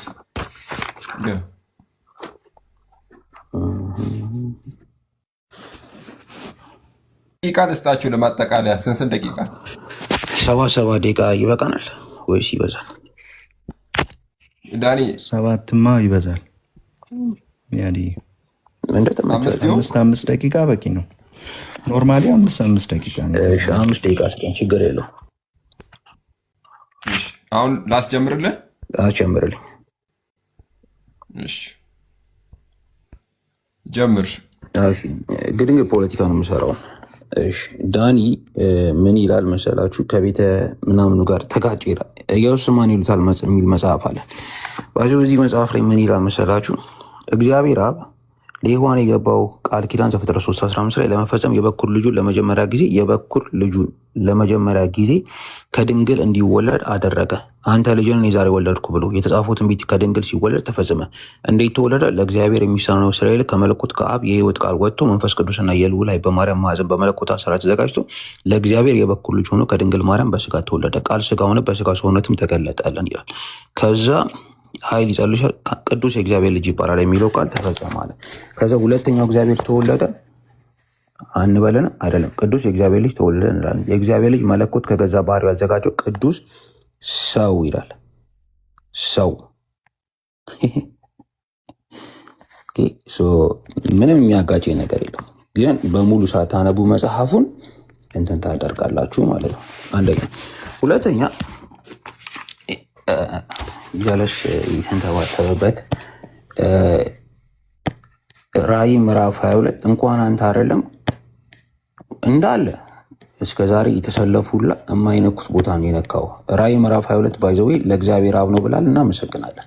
ራእይ ምዕራፍ 22 ላይ አምልኮም ሁሉ ነገር ለእግዚአብሔር አብ ነው። ፊቱንም ያያሉ ሲባል ባይዘዌ በስጋ የተገለጠው በስጋ ያለው ወልድ ስለሆነ የወልድን ነው አልከ። በፍጹም ግን እንደዛ ብሎ የፈታ ማንም የለም። ባይዘዌ ሁሌም እዚህ ጋር የሚፈታው የእግዚአብሔርና የበጉም ዙፋን በእርሷ ውስጥ ይሆናል ተባለ። ባሪያዎቹም ያመልኩታል እግዚአብሔር አብን ከሆነ ፊቱንም ያያሉ እኮ አንድ ሰብጀክት እኮ ነው እየተወራለት ያለው። አንድ ሰብጀክት ነው እየተወራለት ያለው። የሚያመልኩትን ነው ፊቱንም ያያሉ የተባሉ። ከዛ ስሙን በግንባሮቻቸው ይሆናል አለ። ዲስ ቢዩቲፉል ቴንክ ዩ ዳኒ፣ አመሰግናለሁ። ሁለተኛ ባይዘዌ በማንነት ይላል። በማንነት ባይዘዌ እግዚአብሔር አንድ ነው፣ ግን አንድ ሰው አለው። ይህም ራእይ እዚሁ ላይ ራእይ ምዕራፍ 11 ቁጥር 15 ላይ ባይዘዌ ካልተሳሳትኩ ሰባተኛው መልአክ ነፋ፣ በሰማይም የዓለም መንግስት ለጌታችንና ለእርሱ ለክርስቶስ ሆነች ይላል። ለጌታችንና ለእርሱ ለክርስቶስ ሆነች የሚለውን እዚሁ ራእይ ላይ ተመልሰን ብናየው ራእይ 11 ቁጥር 15 ላይ ባይዘዌ ምን ይላል መሰላችሁ? እዚሁ ላይ ተመልሰን ብናየው ራእይ 11 15 ላይ and the seven angels sounded the trumpet ይልና KJV ላይ and the seventh angel sounded and there were great voices in heaven saying the kingdoms of this world are become the kingdom of our Lord የጌታችን and of his Christ ለእርሱ ለኢየሱስ ክርስቶስ ለሆነው ማለት ነው of his Christ and he shall reign forever and ever። ጌታ የተባለው ክርስቶስ ያለው ነው ወይም የራሱ የሆነ ክርስቶስ ያለው ማለት ነው። አስተምህሮታችን አንድ አምላክ አለ። ያ አንዱ አምላክ አንድ ክርስቶስ ወይም አንድ የተቀባ አለው። ክርስቶስ ማለት የተቀባ ማለት ነው። እንዴት ነው እንደዚህ የምትለው ያዲ ካላችሁኝ ሉቃስ 9:20 እኮ ነው። ሉቃስ 9:20 ጴጥሮስ ሲመልስለት ምን ብሎ መለሰለት? እንግዲህ ሉቃስ ከሁሉ በኋላ እንደ ማብራሪያ ነው ሁሉን ወደኋላ አድርጌ ጽፍላለሁ። ሉቃስ 20 ላይ ምን አለው? እናንተስ እኔ ማን እንደሆንኩ ትላላችሁ አላቸው። ጴጥሮስ መልሶ ከእግዚአብሔር የተቀባ ነህ አለ። ኢሳይያስ ምዕራፍ 42 ነው የተጠናቀቀው። ከእግዚአብሔር የተቀባ ነው። ከእግዚአብሔር የተቀባ አንድ ክርስቶስ አለ። አንድ እግዚአብሔር አለ። የአንዱ እግዚአብሔር ክርስቶስ አለው ወይም የእሱ ክራይስት አለው። ስለዚህ አንድ እግዚአብሔርና አንድ ሰው፣ አንድ እግዚአብሔርና አንድ ሰው። ያ ክርስቶስ ባይዘው ስጋን አዘጋጀህልኝ ሲል መስዋዕትና መባን ስላልወደደ ነው ስጋን ያዘጋጀው። መስዋዕትን ያዘጋጀለት ስጋን አዘጋጀ፣ መስዋዕትን ያዘጋጀው የእግዚአብሔር በግ አለው እኮ ዮሐንስ ሲመጣ ከሩቅ ተመልክቶ የእግዚአብሔር በግ አለ። የእግዚአብሔር በግ የሚባል እግዚአብሔር አለ እንዴ? የእግዚአብሔር በግ የሚባል ሰው ነው ያለው፣ ለመስዋዕት የሚሆን ሰው። ያንን ሰው ነው አዘጋጀህልኝ አለ ዳዊት። ከሩቅ ተመልክቶ አለ ስለ ክርስቶስ ትንሣኤ አስቀድሞ ተናገር አለ። ከሩቅ ተመልክቶ እንኳን የሚያዩ ነበረ ስለ ክርስቶስ ትንሣኤ ነበር። ያ ትንሣኤ ነው እኛን የሚያድነው። ያ መስዋዕት ነው እኛን የሚያድነው። ያ ሞትን በሞቱ 3 ቀን ተነስቶ ይሄ ትንሣኤ ነው እኛን የሚያድነው። አዘጋጀህልኝ አለ። ስለ ክርስቶስ ነው የሚናገረው። ኦፍኮርስ ስለ ክርስቶስ ነው። ክርስቶስ ነው የተዘጋጀው። ያ መስዋዕት ሲመጣ ግን ፈቃድህን ላደርግ መጣሁኛል። ስለዚህ ኦፍኮርስ መስዋዕት ነው የተዘጋጀለት፣ ስጋ አዘጋጀልኝ። ስለዚህ ክርስቶስ ነው እየተነገራል። ዳዊት ነው አስቀድሞ እየተናገራል። ከዛ ክርስቶስን ሲያስተዋውቁ ያ ክርስቶስ የተዋወቀው ክርስቶስ ወደ ዓለም ሲያስገባ ማለት ሲያስተዋውቅ ማለት ነው። ያ መስዋዕት ነው ፈቃድህን ላደርግ መጥቻለሁ አለ፣ ወደ መታዘዝ ማለት ነው። ስለዚህ ዳኒ አንድ አምላክና አንድ ሰው አለን። ይህንን አልተሳተብን መቼም በአስተምህሮታችን ላይ ያለ ነገር ያኔ ጨርሰሃል ደቂቃህን። ቴንክ ዩ ቬሪ ማች ዳኒ። 5 ደቂቃ አስቀምጥልሃል ነው። ጀምር ዳኒ። ያዲ ያቀረበውን አንድ አኪዜሽን ሪፊዩት በማድረግ ልጀምር። ፊቱንም ያለው የሚለው በቀጥታ የአብ ፊት ነው ብሎ ነው የተተረጎመው። ሁሉም እንደዛ ነው ምናምን ብሎ በጣም ደፋር ንግግር ተናግረዋልና ማክላረንስ ኤክስፖዚሽን ላይ ላንብብል። they shall see his face is so far as they shall hold communion with and through the glorified body have the direct knowledge of Christ the revealed deity ነው የሚለው። ስለዚህ ክርስቶስን በማየት ነው የአብን ፊት አየ የሚባለው እንጂ በቀጥታ የአብ ፊት ይታያል በሚል አይደለም። ኦኬ ሶ እንደዛ ያለ ማንም የለም ብለህ ጀነራላይዝ አድርገህ ስለተናገርክ ነው ይሄኛው ሪፊዩት ያደርጋል። እሺ የዛሬው ውይይት ምን ነበር? እግዚአብሔር ነጠላ አካል ነው ያለው ወይንስ በሶስት አካላት የሚኖር አንድ መለኮት ነው? እዚህ መልሱ ግልጽ ነው ወገኖች። ያዲ መልስ ሊሰጠው ያልቻለውን ጥቅስ ደግሜ ላንብብላችሁ። ኢሳይያስ ምዕራፍ 6 ቁጥር 8 ላይ የሚገኘው የጌታንም ድምፅ ማንን እልካለሁ ማንስ ይሄድልናል ሲል ሰማሁ። ሐዋርያው ዮሐንስ የታየው በዙፋኑ ላይ ጌታ ኢየሱስ ነው ይለናል ዮሐንስ ወንጌል ምዕራፍ 12 ላይ። ይሄንን የተናገረው ደግሞ መንፈስ ቅዱስ ነው ይለናል። እግዚአብሔር በመንፈስ ቅዱስ በኩል ብሎ ዲስቲንክሽን የለም አለ። ባይ ዘ ዌይ ዲስቲንክሽን የሚለው የግዴታ አካልን ብቻ የሚያመለክት አይደለም። ስለዚህ በመንፈሱና በእግዚአብሔር መካከል ዲስቲንክሽን እንዳለ በጣም ግልጽ ነው። መንፈሱ ማንን እልካለሁ ማንስ ይሄድልናል ብሎ እኮ ራሱን ኢንክሉድ አድርጎ ከአብና ከወልድ ጋር ቆጥሮ እየተናገረ ነው። ማንነት ከሌለው እንዴት እንደዚህ ብሎ ሊናገር ይችላል? ያዲ መልስ አልነበረውም ማለት ነው። ሁላችሁም በግልጽ ሰምታችኋል። መጽሐፍ ቅዱሳችን እግዚአብሔር በነጠላ ማንነት ብቻ ሳይሆን በብዙ ቁጥርም እንደሚናገር ይነግረናል። ዘፍጥረት 1:26 ላይ ሰውን በመልካችን እንደ ምሳሌያችን እንፍጠር ይላል። ኢሳያስ 48 ላይ ከሆነበት ጊዜ ጀምሮ እኔ በዛ ነበርኩ፣ አሁንም ጌታ እግዚአብሔርና መንፈሱ ልከውኛል ብሎ በብዙ ቁጥር ይናገራል። አዲስ ኪዳናችን ላይ ስንመጣ በአብ በወልድና በመንፈስ ቅዱስ መካከል ዲስቲንክሽን መኖሩን መጽሐፉ በግልጽ ይነግረናል። አብ፣ ወልድ፣ መንፈስ ቅዱስ ይነጋገራሉ። ባይዘዌ መንፈስ ቅዱስ አብና ወልድን ያዳምጣል፣ የሚሰማውን ይናገራል ይላል። ሮሜ ምዕራፍ 8 ላይ ሄዳችሁ ብትመለከቱ ደግሞ መንፈስ ቅዱስ የእግዚአብሔርን ማይንድ ያውቃል ይላል። ደግሞ መልሶ አብ የመንፈስ ቅዱስን ማይንድ እንደሚያውቅ ደግሞ ይናገራል። ስለዚህ ሙቹዋል መተዋወቅ ካለ ወገኖቼ ሆይ አንድ ነጠላ ማንነት ነው አይባልም፣ ነውር ነው። በግልጽ የተጻፈውን መካድ ስለሚሆን ጌታችን ኢየሱስ ክርስቶስ የእርሱን የአባቱንና የመንፈስ ቅዱስን ዲስቲንክሽን ሲነግረን ምን አለን? ብትወዱኝ ትእዛዜን ጠብቁ፣ እኔም አብን እለምናለሁ ለዘላለምም ከእናንተ ጋር እንዲኖር ሌላ አጽናኝ ይሰጣችኋል፣ እርሱም ብሎ በተባታይ ተውላጠ ስም ነው የሚጠራው። ጋይስ እዚህ ጋር አንድ ነገር ልብ በሉ። ፕኒውማ የሚለው መንፈስ የሚለው ጾታው ማለት የቃሉ ጾታ ማለት ነው። የግሪክ ቃላት ጾታ ስላላቸው ጾታው ፌሚኒን ነው። አምሶሪ ኒውተር ነው። ኒውተር ጀንደር ነው። ፌሚኒን አይደል? አምሶሪ ኒውተር ጀንደር ነው። ምክንያቱም ሌላ መጽሐፍ ላይ ሄደ ስትመለከት እዛ ጋር የተወለደው ልጁ ነው ቢሉም ሌላ ቦታ ላይ ግን ቃሉ ይናገር ገጽ 19 ላይ ምንድነው የሚሉት? አብ ተወለደ ነው የሚለው። አብ፣ ወልድ፣ መንፈስ ቅዱስ የአንዱ አምላክ መገለጫ አጠራር እንጂ የመጠሪያ ስሞች አይደሉም። አብ ከዘላለም የነበረ አምላክ ነው። ሕዝቡን ለማዳን ሲል ከዘመናት በኋላ ከድንግል በመወለድ ስጋ ሆኖ አማኑኤል በመሆን በወልድነት ተገለጸ ይላል። ስለዚህ ወልድ ሆኖ የመጣው ራሱ ማን ነው? አብ ነው ማለት ነው፣ ከድንግል የተወለደው። ያዲ ግን እንደዛ ብሎ አያምንም።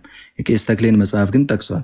ኮንትራዲክሽን ማለት ነው ወገኖቼ። አብ፣ ወልድ፣ መንፈስ ቅዱስ ሶስት ማንነት ናቸው፣ ግን አንድ መለኮታዊ ባህሪ ያለ በአንድ አምላክነት አንድ ናቸው። እግዚአብሔር ስላሴ ነው። ነጠላ ማንነት መጽሐፍ ቅዱሳዊ አይደለም። ቴንክ ዩ ማች ዳኒ፣ እናመሰግናለን። አሁን ከኦዲየንስ ጥያቄ ነው የምንቀበለው። ስንት ደቂቃ ላድርግላችሁ? 2 ወይስ 3 ደቂቃ ይሁን? 5 ከቻልክ 5 አድርገው። 5 ደቂቃ ለጠያቂና ለተጠያቂ ሰዓት ከፋፍለህ ስጠን። ኦኬ እሺ። ጭቅጭቅ እሺ ጨቃጨቅም ከጠየቀ በኋላ ሚት ያደርጋል። ጥያቄውን መልሳለሁ። መጨቃጨቅ አልፈልግም። ሁለት ጥያቄ አብራርቶ እንዲጠይቅ 1 ደቂቃ አይበቃም? ለጠያቂ አቢሲኒያ አይበቃችሁም? እኔ ደቂቃ ስጡኝና በዛ ደቂቃ ውስጥ የቻልኩትን ጥያቄ ሁሉ ጠይቀው። እንደዛ ይቅርታ፣ አልጨቃጨቅም። ከዳኒ ጋር በሰላም ነው የጨረስነው። ጠይቅ ጥያቄን፣ ከዛ አስቀምጥ መልስልሃል። ስንት ደቂቃ ልጠይቅህ? በደቂቃ ጠይቅና 2 ደቂቃ አስቀምጥ። 10 ጥያቄ ላድርግልህ? 10 ደቂቃ በ3 ደቂቃ ውስጥ 10 ጥያቄ ጠይቀዋል። ሌላ ሰው አለ? እሺ 10 ስንት ጥያቄ ልጠይቅህ? ጥያቄን አቅርብ። 2 ጥያቄ አቅርብና 2ቱን ጥያቄ መልሳለሁ። አልጫጫም። እሺ ጥያቄ ለሁለት ጥያቄ 2 ደቂቃ ላድርግልህና እሱ በ3 ደቂቃ መልስ። ይመቻል? እኔ ይመቸኛል። እኔም ይመቸኛል። ችግር የለውም። ኦኬ እሺ 2 ደቂቃ ያሰጣለሁ። ግዴታ ያለም አብሲና እንትን ሆኖ ማይመልስ ከሆነ ወደ ሌላ ጥያቄ እያለፍኩ መጠየቅ ትችላለህ። እሺ ያዲ ቱሚም ሳሚን አስፈቱት። ከሚት ሳሚን ፍቱት። ከሚት ፍቱት። ማነው ሚዩት ያደረገው? እኔ አላረኩትም። ፍታው በቃ። እና ቱሚም አልገባውም። እንዴት ነው የሚገባው? ግን ጥያቄን አብራርታ አስቀምጥና ከጨረስክ በኋላ ጥያቄን እመልሳለሁ። ባኬን ፎርዝ አላደርግም። ዳኒም እንደዛ ነው ያለው። በቃ ጥያቄን ጥያቄዎችን ትመልሳለህ። 2 ደቂቃ ላስቀምጥልህና 2 ደቂቃ ላስቀምጥልህና አቢሲኒያ በዛ 2 ደቂቃ ትጠይቅና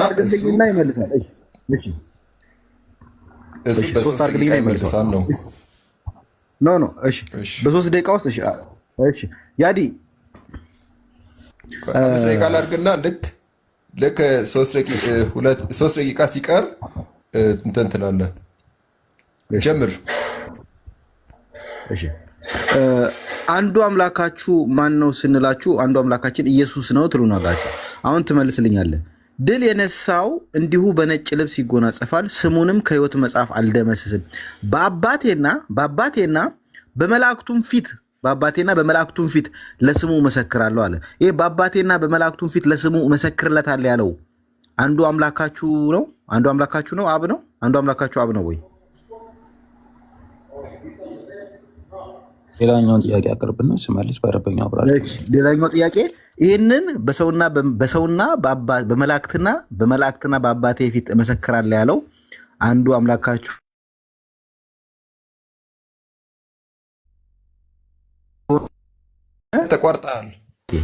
ተቋርጠህ ነበር። ተቋርጠሃል። አቢሲኒያ ተቋርጠሃል። ድምፅ አይሰማም።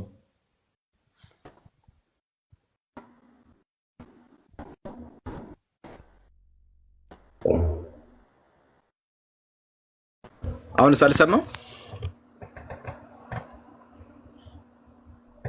እሰማለሁ። አሁን መታል። ምናልባት ቪዲዮ እንትን ስላለ ነው መሰለኝ ፓውዝ አድርጎክ ነበር። እንደገና ቆይ ላስጀምርልህ። እንደገና ጀምር አሁን። እሺ የመጀመሪያው ጥያቄ አንዱ አምላካችሁ ማን ነው ስንላችሁ አንዱ አምላካችን ኢየሱስ ነው እና እንደዛ ነው የምትሉን። እሺ ስለዚህ አንዱ አምላክ ኢየሱስ ከሆነ እንግዲህ እንደዚህ ይላል። ኢየሱስ ሲናገር ድል የነሳው እንዲሁ በነጭ ልብስ ይጎናጸፋል፣ ስሙንም ከሕይወት መጽሐፍ አልደመሰስም። በአባቴና በመላእክቱም ፊት ለስሙ መሰክርለታለሁ አለ። ይህ እንግዲህ በመጨረሻው ኢየሱስ ክርስቶስ ከምጽአት በኋላ እንደሆነ እናውቃለን። ስለዚህ በአባቴና በመላእክቱ ፊት ለስሙ መሰክርለታለሁ ያለው ኢየሱስ አብም ወልድም የሆነው አንዱ አምላክህ ነው ወይ? በአባቴና በመላእክቱ ፊት መሰክራለሁ ያለው። እሺ ስለዚህ አብም ወልድም ለሆነው ለኢየሱስ አባቱ ማን ነው? በዚህ ክፍል ላይ በአባቴና በመላእክቱ ስላለ አብም ወልድም ለሆነው ለኢየሱስ እንዴት አባቱ ተገኘ ነው። እሺ ሌላኛው ጥያቄ ዮሐንስ 14:13 ላይ ያለው ነው የምጠይቅህ። ዮሐንስ 14:13 ላይ እንደዚህ የሚል ክፍል አለ። ዮሐንስ 14:13 እኔ ወደ አብ ሄዳለሁ አለ። ይሄ እኔ ወደ አብ ሄዳለሁ ያለው ማለት አሁን ለእናንተ ቤተ እምነት ሆኜ ሳይሆን ሁለት አብ ያለ ይመስላል። እኔ ወደ አብ ሄዳለሁ ያለው አንዱ አምላክ ኢየሱስ ከሆነ ይሄ አብም ወልድም የሆነው ኢየሱስ ወደ ማን ሄደ? እኔ ወደ አብ ሄዳለሁ ብሎ እየተናገረ ነው። ይሄ እኔ ወደ አብ ሄዳለሁ ባዩ ራሱ አብ ነው ወይ? ራሱ አብ ካልሆነ ከደቀ መዛሙርቱ አንዱ ነው፣ ከምዕመናን አንዱ ነው። እሱንም አያይዘህ ትመልሳለህ። ልቀጥል አይደል? ሶስተኛ ጥያቄ። እሺ ሶስተኛው ጥያቄ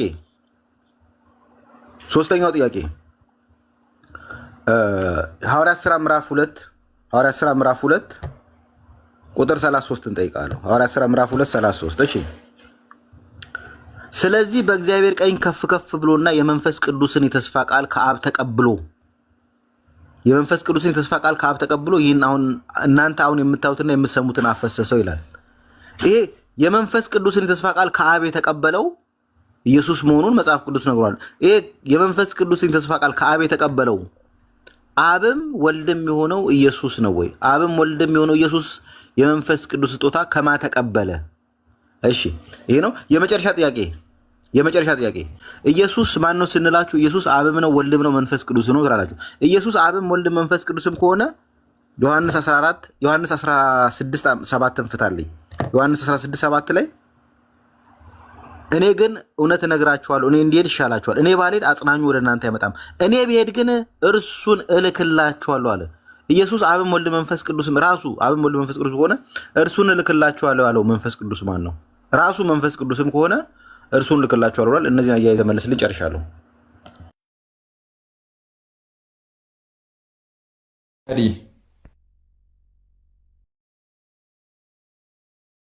በትንሽ ደቂቃዎች እንመለስለት። በቃ ጨምርላለሁ። አንድ ደቂቃ ብቻ እኮ ነው ያለው የኔ አባት። እሺ 2 ደቂቃ ላድርግልህ። 5 ነው የተስማማ ነው። 5 አስቀምጠ ግን ይንዛዛል። 4 ደቂቃ አስቀምጠ ወይ 3። እሺ 3 ላድርግልህ። በቃ 3 ደቂቃ ላድርግልህ። ትልቁ ላይ እሱ 3 ደቂቃ ነው የጠየቀ 3 ደቂቃ ነው የጠየቀ። በ3 ደቂቃ መልስለትሽ። ያው ጀምር። ኦኬ ጥያቄ በጣም አሪፍ። አሁንም ደግሞ የሚመለሰው ሁለተኛ ቆሮንቶስ ምዕራፍ 4 ቁጥር 6 ላይ ነውና ሁለተኛ ቆሮንቶስ ምዕራፍ 4 ቁጥር 6 ቅድም ዳን እንደጠየቁት በክርስቶስ ፊት የእግዚአብሔርን የክብሩን እውቀት ብርሃን እንዲሰጥ በልባችን ውስጥ የበራ በጨለማ ብርሃን ይብራ ያለ እግዚአብሔር ነውና አለ። በዚህ ጥቅስ መሰረት እየተናገረ የነበረው ራእይ ምዕራፍ 3 ላይ እንደተናገርከው፣ ሌሎች ቦታ ላይ እንደተናገርከው በሰውነት ስጠይቀኝ የነበረው ስለ ክርስቶስ ነው። ስለ ክርስቶስ ነው ስጠይቀኝ የነበረው እንጂ ስለ እግዚአብሔር አልነበረም ስጠይቀኝ የነበረው። ስጠይቅ ጥያቄዎቹ እንዳለ የምጠይቃቸው የነበሩት በሰውነት ወይም ስለ ሰውነት ወይም ስለ ክርስቶስ ነው እየጠየቀኝ የነበረው። ሰውነት ስለ የስጋ ሙዳ ምናምን ብቻ ሲሆን ሰው ስለሆኑ ስለተቀባው አባትና አምላክ ስላለው ስለዛ ሰው ነበር ስጠይቅ የነበረው። እኛ እኮ ኢየሱስ አብም ወልድም ነው የምንለው በክርስቶስ እግዚአብሔር ተገልጧል፣ በክርስቶስ እግዚአብሔር አለ፣ በክርስቶስ እግዚአብሔር አይተኗል ስለምንል ነው። ክርስቶስን ባየን ሰዓት እግዚአብሔርን ስለምናይ፣ ክርስቶስን ባየን ሰዓት ክርስቶስ የላከኝ አብ ከኔ ጋር ነው ብሏል። አይነጣጠሉም። መነጣጠል የለም። ስለማይነጣጠሉ ኦፍኮርስ ከዚህ የተነሳ ነው። ግን ስለ አምላክነት ስትናገር ስለ እግዚአብሔር ትናገራለህ፣ ስለ ሰውነት ስትናገር ስለ ክርስቶስ ትናገራለህ። እንዴት ነው የምትለየው ካልክ እኛ ኢየሱስ ብለን ስንጀምር ባይዘው ሁሌም ከልጅነት ነው የሚጀምረው። ስም የተሰጠው ለልጅ ነው። እሱም ክርስቶስ ብለን ስንቀበል አብ የሚኖረን። ኦኬ ሶ ዕብራውያን ምዕራፍ ወደ አባት ይሄዳሉ ያለው ማን ነው ስትል ነበረ። ኦፍኮርስ ዕብራውያን ምዕራፍ 6 ላይ አስቀምጦላል እኮ። ስለዚህም እግዚአብሔር የተስፋውን ቃል ለሚወርሱ ፈቃዱ እንደማይለወጥ አብልጦ ሊያሳያቸው ስለፈቀደ እግዚአብሔር ሊዋሽ በማይቻል በሁለት በማይለወጥ ነገር በፊታችን ያለውን ተስፋ ለመያዝ ለሸሸን ለእኛ ብርቱ መጽናናት ይሆንልን ዘንድ በመሐላ በመካከል ገባ አለና ይህም ተስፋ እንደ ነፍስ መልቃለን፣ እርሱም እርግጥና ጽኑ የሆነ ወደ መጋረጃውም ውስጥ የገባ ነው። በዚያም ኢየሱስ እንደ መልከጼዴቅ ሹመት ለዘላለም ሊቀ ካህናት የሆነው ስለኛ ቀዳሚ ሆኖ ገባል። ማን ነው ያለው? ባዩ ማን ነው ያረገው? ተረጋጋ እንዴ፣ ቆይ በቃ ጠይቃል። ጨርሳል። አልከራከርም። ስለዚህ ስለ ሊቀ ካህንነት ነው እየተወራ ያለው። ወደ አብ ሄዳለሁ፣ ወደ ድንኳኑ እገባለሁ፣ ወደ ከብራለሁ እያለ ነው ያለው። ስለዚህ ይህ የተነገረለት ያለው ሊቀ ካህን ነው፣ ሰው ነው። ሊቀ ካህን ካልከው ሰው ነው። ሁሌም ሊቀ ካህን ሰው ነው። ስለዚህ ሰው ነው፣ ክርስቶስ ነው፣ ወይም ኢየሱስ ክርስቶስ ነው እየተነገረለት ያለው። እንዲሁም ዕብራውያን ምዕራፍ 3 ላይ ምን ይለዋል? ስለዚህ ከሰማያዊ ስፍራ ተቀባዮች ሆናችሁ ቅዱሳን ወንድሞች የሃይማኖታችን ሐዋርያና ሊቀ ካህናት ኢየሱስ ክርስቶስን ተመልከቱ ይላል። ስለዚህ አንዱ አምላካችሁ እኔ ወደ አብ ሄዳለሁ ያለው ነው ወይስ አብ ነው ወይስ እኔ ወደ አብ ሄዳለሁ ባዩ? የት ማን ነው አንዱ አምላካችሁ? የሚኬድለት ነው እንጂ አንዱ አምላክ ራሱ አብ ነው። ስንት አብ አለ? እኔ ወደ አብ ሄዳለሁ ያለው ራሱ አብ ነው። አልከራከርም ያልኩት ለዚህ ነው። እንዲመች ነው። አንድ አምላክ አብ አለን። እሱም የመገናኛ ድንኳን አለው። ወደ ቅድስተ ቅዱሳን ሲገባው ቅድስተ ቅዱሳን ያለው አብ። እኔ ወደ አብ ሄዳለሁ ያለውስ ማን ነው? ከሐዋርያቶቹ አንዱ ነው። አድቅ ጠይቀኝ ቋል ደቂቃው። ኤኒዌይስ ያው ኦዲየንስ እንደሚለው ነገር ስለሆነ ችግር የለውም። አሁን 6 ደቂቃ ጥያቄውን ይመልሳል ማለት ነው። እንደዛ ነው የሆነው። በመሀል እንደ አቢሲኒያ መጠየቅ ይችላል። አሁን አቢሲኒያ እንዳደረገው እንደዛ ከሆነ ባክ ኤንድ ፎርዝ ነው የሚሆነው። እንደዛ ቢሆን ሳይሻል አይቀርም። ግን ያው ኦልሬዲ እንትን ስለተባለ አቢሲኒያ ላስት ሚኒት እንዳደረገው ማድረግ ይችላል ወይስ? ኦኬ ጥያቄን ካቀረብክ በኋላ እየተመለሰ ካልመሰለ እኔ ወደ አብ ሄዳለሁ ያለው ማን ነው እያልኩት እሱ ስለ ዕብራውያን ላይ ገብቶ ስለ ሊቀ ካህናት ሲያብራራ ነው እኮ የማይገናኝ ነገር ሲናገር ነው። እኛ የጠየቅነው እኔ ወደ አብ ሄዳለሁ ፐርሰኑ ማን ነው? እኔ ወደ አብ ሄዳለሁ ባዩ ስንት አብ አለ? እሱ ደግሞ ሊቀ ካህን ጋር ሄዶ የማይገናኝ ነገር እኮ አንተ እንደጠየቀው ሰው የሆነው ሊቀ ካህን ክርስቶስ ነው ብዬ መልሼ ይላል። ምን ፖለቲካ ትሰራለህ? እኔ ያረኩት ይኸውልህ አንተ ወደ ኬንያ በሚሄደው አውሮፕላን ገባ። ኖ መሄድ ያለብህ ወደ ዱባይ ነው። መለስኩ እንጂ ምንም አላደረኩም እኮ መለስኩልህ። ክርስቶስ ዱባይ ነበር እያልኩ ነው። ጠይቀህ ማታውቅም እንዴ? ቀጥል አዲስ። ስለዚህ 6 ደቂቃ ሰጠህና አዲስ ጥያቄን በአጭሩ አስቀምጥና ከዛ ዳኒ ይመልስልሃል። ምናልባት መሀል መግባት ካለብህ ልክ እንደ አቢሲኒያ የተወሰነ ትገባለህ፣ ሙሉ በሙሉ ሳይሆን። እሺ ኦኬ። የመጀመሪያው ጥያቄ መንፈስ ቅዱስ ስንት ምንጭ አለው? ቆይ አንዴ ደቂቃ ላስቀምጥልህ። 6 ደቂቃ ነው ማስቀምጥልህ። ጀምር። የመጀመሪያው ጥያቄ መንፈስ ቅዱስ ስንት ምንጭ አለው ነው። ምንጩ ስንት ነው? ከማን ነው የሚወጣው? ከአብም ከወልድም ነው የሚወጣው? እንደ ካቶሊክ አስተምሮ እናንተ የካቶሊክን አስተምሮ ትቀበላላችሁ? ከአብም ከወልድም ይወጣል ፊሎኬ የሚባለውን ትምህርት ትቀበላላችሁ? የመጀመሪያው ጥያቄ። ሁለተኛው ጥያቄ ራእይ 1 ምዕራፍ 1 ቁጥር 8 ላይ ያለውና የነበረው የሚመጣውም አልፋና ኦሜጋ የተባለው ከሱ ውጭ አልፋና ኦሜጋ አለ ወይ? ኦኬ፣ መጀመሪያና መጨረሻ። መጀመሪያ ከተባለው አካል ሌላ መጀመሪያ የሆነ አካል አለ ወይ? አልሰማ። እኛ ኋለኛ ያለውና የነበረው የተባለው ከሱ ውጭ መጀመሪያና መጨረሻ አልፋና ኦሜጋ ሌላ አለ ወይ በመለኮት ደረጃ? ሁለተኛው ጥያቄ። ሶስተኛው ቅድም ሊቅ ግሪክ ምናምን ስትል ነበርና እንደዚህ ብሎ የተረጉመዋል ስትል ነበርና በዛ አንጻር የአይሁድ ሊቆችን ስኮላሮችን ትቀበላለህ ወይ? ሙሉ በሙሉ በሚባል ትቀበላለህ ወይስ መርጠ ነው የምትቀበለው?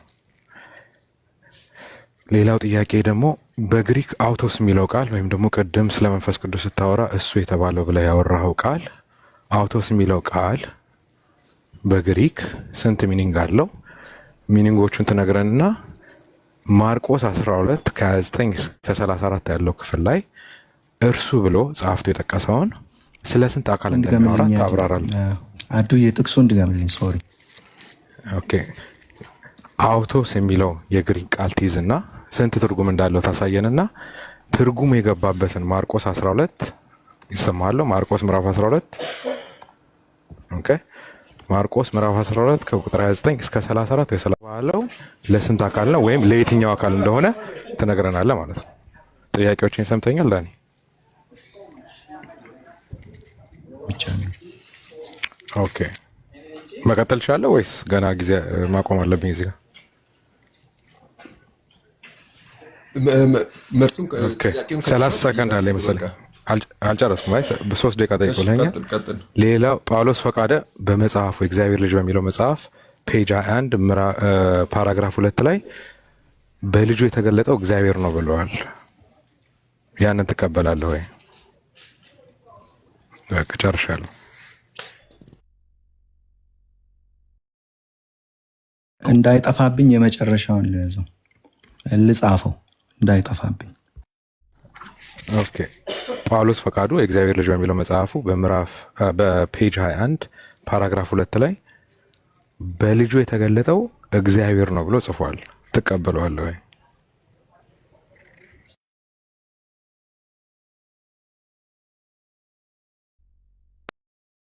ዳኒ ሚውት ነህ፣ እያወራ ከሆነ ሚውት ነህ።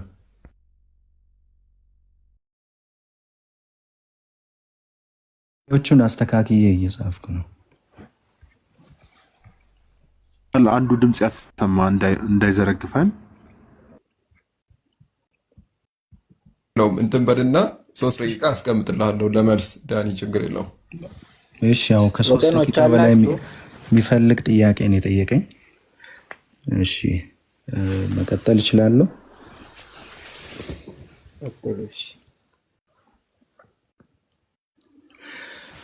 እሺ አዱ ቴንኪዩ። ጥሩ ጥያቄዎችን ነው የጠየቅከው።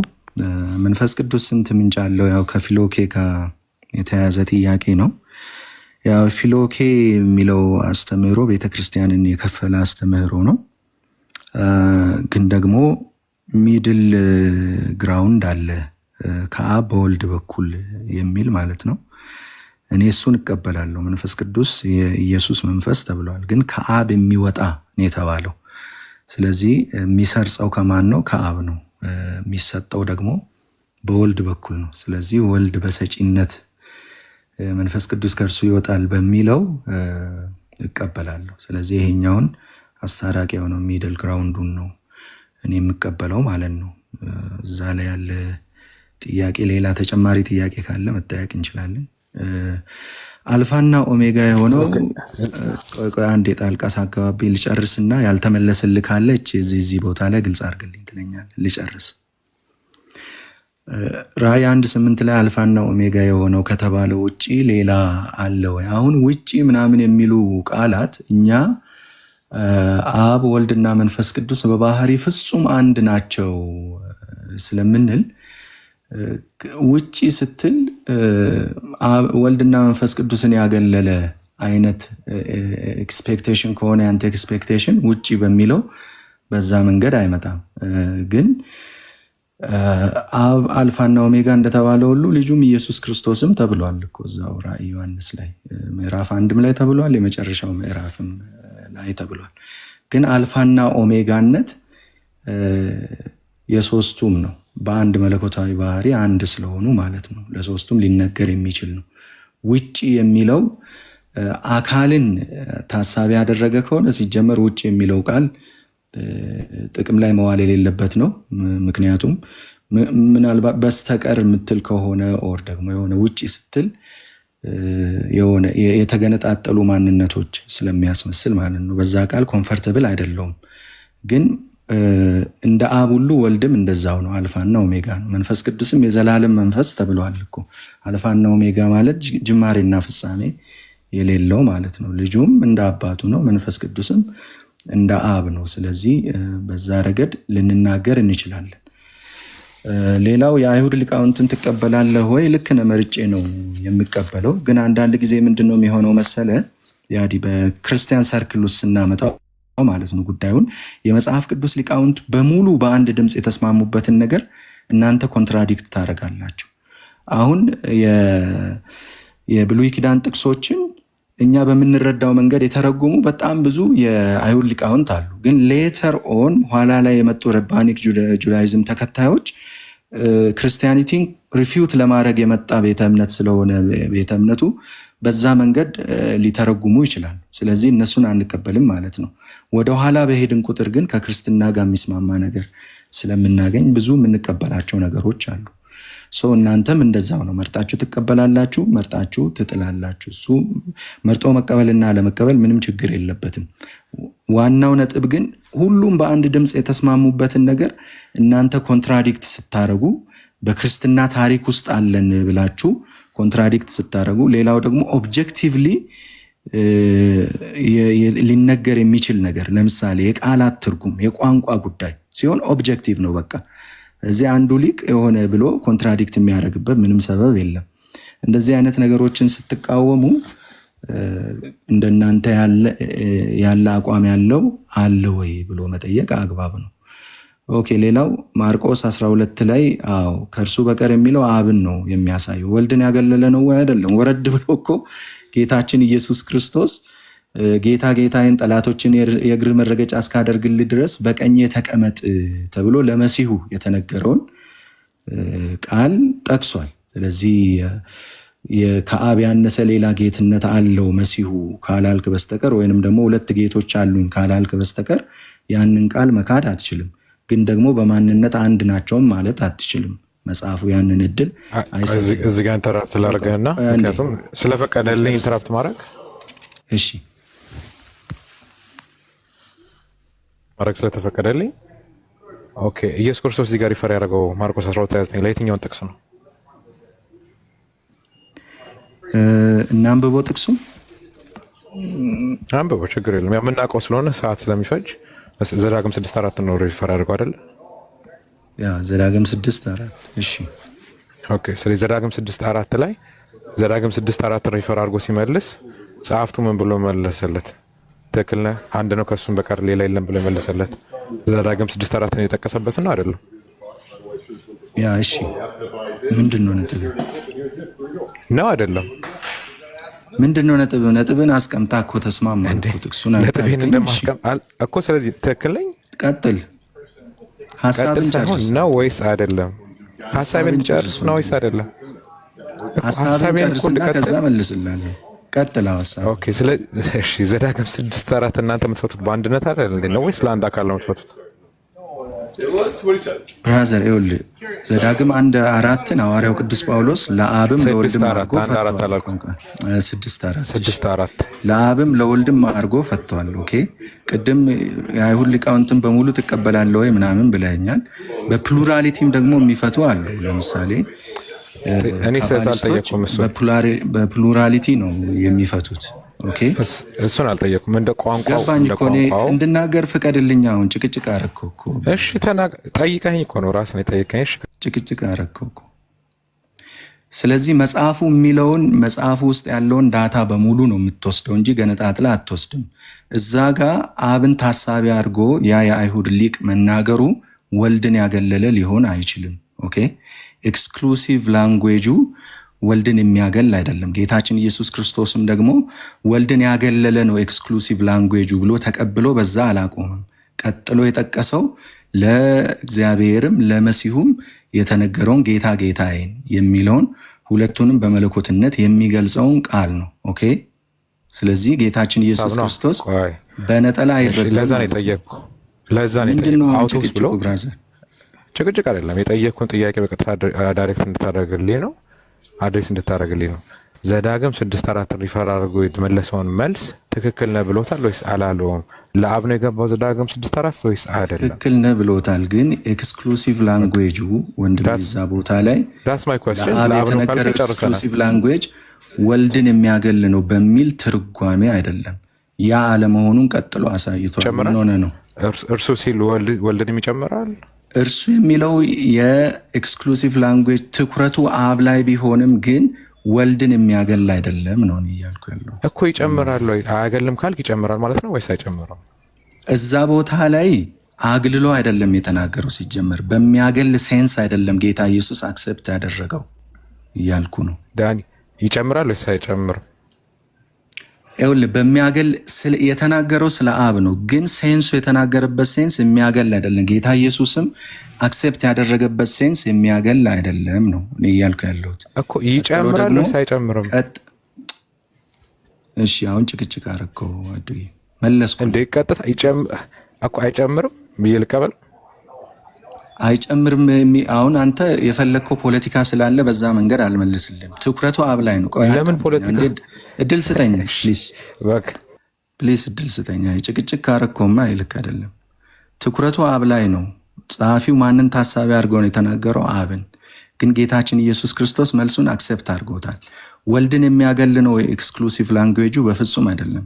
መጽሐፍ ቅዱስ ውስጥ ኤክስክሉሲቭ ላንጉዌጆች ለአብም ለወልድም ለመንፈስ ቅዱስም ሊነገሩ የሚችሉ ናቸው። ለምሳሌ ጌታችን ኢየሱስ ክርስቶስ ከእርሱ በቀር አንድም የማያውቀው የተጻፈ ስም አለው ይላል። መንፈስ ቅዱስ አያውቅም ማለት ነው?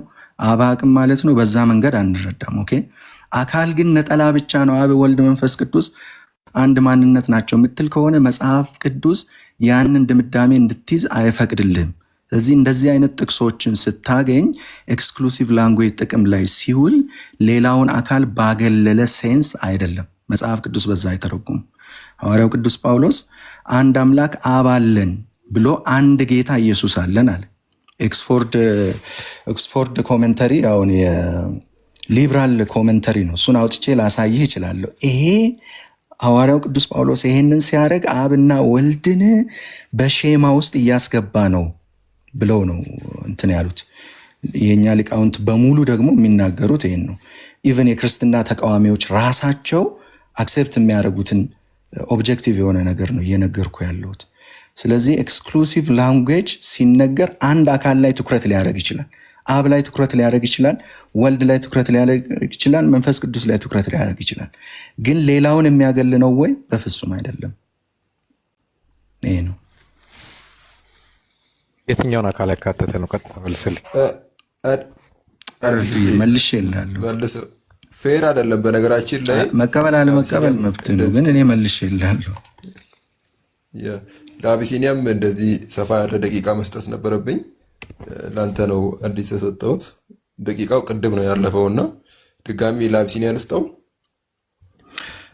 የመጨረሻውን ጥያቄ ልመልስለት። የጳውሎስ ፈቃዱን መጽሐፍ አንብቤ ያለው ግን ኮንቴክስቱ ትዝ አይለኝም። አንተ ከጠየቀው ጥያቄ ተነስቼ ልመልስልህ። በልጁ የተገለጠው እግዚአብሔር ነው ብለዋል። አዎ ልክ ነው። አብ በልጁ ተገልጧል። በኢንካርኔሽን ሴንስ ግን አይደለም። አሁን ቅድም ያዲ ሮሜ ላይ የሚገኘውን ጥቅስ ጠቀሰና ሬቬሌሽን እና ኢንካርኔሽንን አንድ አድርጎ ሲያወራ ነበር። አብ በወልድ ሪቪልድ ሆኗል። አዎ መጽሐፍ ቅዱስ ይላል። ግን ኢንካርኔት የሆነው ስጋ ሆኖ ወደ ዓለም የገባው ድንግል ትጸንሳለች፣ ወንድ ልጅንም ትወልዳለች፣ ስሙንም አማኑኤል ትለዋለች የተባለው አማኑኤል ተብሎ ስሙ የተጠራው እግዚአብሔር ከኛ ጋር የተባለው ያ ማንነት ወልድ ነው ወይ? በጭራሽ አይደለም። መላእክት ለእረኞች ሲናገሩ በዳዊት ከተማ መድኃኒት የሆነ እርሱም ክርስቶስ ጌታ ተወልዶላቸዋል። መድኃኒት ነው፣ ክርስቶስ ነው፣ ጌታ ነው። ይሄ አምላክነትን የሚያሳይ ነው። ኦኬ የተወለደው ልጁ ራሱ ነው። ይሄን እየተባለ ያለው በኢንካርኔሽን ሴንስ እግዚአብሔር በልጁ ተገልጧል ስትል ስጋ ሆኖ ኢንካርኔት ሆኗል ወይ በሚል ሴንስ ከሆነ በጭራሽ አይደለም። ኢንካርኔት የሆነው ሰከንድ ፐርሰን ኦፍ ትሪኒቲ ነው። ግን ሪቪልድ ሆኗል ወይ? አብ በልጁ በደንብ ሪቪልድ ሆኗል፣ ተገልጧል፣ ማኒፌስት ሆኗል። ሁለቱን መለየት ያስፈልጋል። የአዲያችን ጥቅስ ኮንፊውዝ ታደርጋለህ ብዙ ጊዜ። ከዚህ በፊት መልሼ እላለሁ እርግጥ ዲቤት አድርገን ግን እኛም እኮ አብ ስጋ ሆነ አንልም እኮ ዳኒ። ለምንድን ነው እንደዛ? እኛም አንለው ነው አብ ኢንካርኔት ሆኗል አንልም። አንልም አትበል፣ ራስን ብቻ ወክለህ ተናገር። አልልም በል። ለምሳሌ ተክለማርያም ገዛኝ ቃሉ ይናገር ገጽ 19 ላይ ምን ብለዋል? አብ ከዘላለም የነበረ አምላክ ነው፣ ህዝቡን ለማዳን ሲል ከዘመናት በኋላ ከድንግል በመወለድ ስጋ ሆኖ አማኑኤል በመሆን በወልድነት ተገለጸ ይላል። ማን? አብ ራሱ የተወለደው አብ ነው ይላል። አልልም በል። ቆይ ዳኒሻ አንዴ ነው ያባት አንዴ እንግባ ወይስ ጋይስ? አሁን እኔ ለሱ መልስ እየመለስኩ ነው ያለው። አረ ዳኒ ተረጋጋ። ቆይ እንትን ነው እዛው መጽሐፍ ላይ እዚሁ መጽሐፍ ላይ ፔጅ 69 ላይ ቆይ አብ አልተወለደም ዳኒ መልስን ጨርሳል አይደለ? ኮንትራዲክሽን ነው ሐሳብ ያዲ ቆይ ሁለት ሐሳብ እኮ አልተወለደም። የተናጋ መሰረት እንዳለው ነው የሚያሳየው። አረ ዳኒ ተረጋጋ እንዴ። አይ ዳኒ ከአቢሲኒያ ጋር አውሩበት እስኪ። ለሱ ጎበዝ። ለማንኛውም ግን አሪፍ ጊዜ ነበር የነበረን። እንደዚህ ከሆነ ውይይት ደጋግመን መወያየት እንችላለን። በዚህ አጋጣሚ ግን ያስከፋችሁ ካለው ምናምን እንደገና ይቅርታ። ዳኒ በተለይ አንተ ብዙ ጊዜ ወቅሻለሁ፣ ይቅርታ። ይመቻችሁ። ለማንኛውም ተባረኩ። ሁለታችሁም ወንድማማቾች ጥሩ ሰዎች ናቸው። እግዚአብሔር ይባርካችሁ። አሜን። አንተም ተባረኩላችሁ። ተባረኩ። አብ አልተወለደም ብሎ ይዋሻል ዳኒ። ያዲ ከኔ ጥያቄ ትቀበላለህ? አንድ ጥያቄ ነበረኝ ከሆስት ቆይ አንዴ ይህን ነገር አድሬስ ማድረግ አለብኝ። አንዴ ይህን ነገር አድሬስ የማድረገው ምንድነው? ደጋግሜ ተናገረ። አሁን ደጋግሜ የምናገራለሁ። እዚህ ጋር የተጻፈበትን ይሄ አብ ተወለደ የሚለውን በደንበኛው አውዱን መከተል አለብን፣ አምላክን ላለመነጠል ነው። ምክንያቱም ከላይ የሚያስቀምጠው ነገር አለ። እሱን ሳታነብ አትወርድም ወደታች። አንበበ ሙሉ ነው ተረድተህ የምትመጣው። ምክንያቱም ዳኒ እንዳለው አሁን ለምሳሌ ሁለት የተለያየ ቦታ ላይ እንዳየው ቅድም ፔጅ 3 ላይ አሁን ደግሞ ፔጅ 69 ላይ አብ ተወለደ አይልም። እዚህ ጋር የተባለበት ምክንያት ግን ላለመነጠል ነው። ከፍ ብትል እኮ ታየዋለህ አይደል? ሌሎች ሰዎች እንዴት እንደሚነጥሉ ሌሎች ሰዎች እንደሚናገሩ አምጥተው ነው እዚህ ጋር ላለመነጠል የተነገረ ነገር ነው እንጂ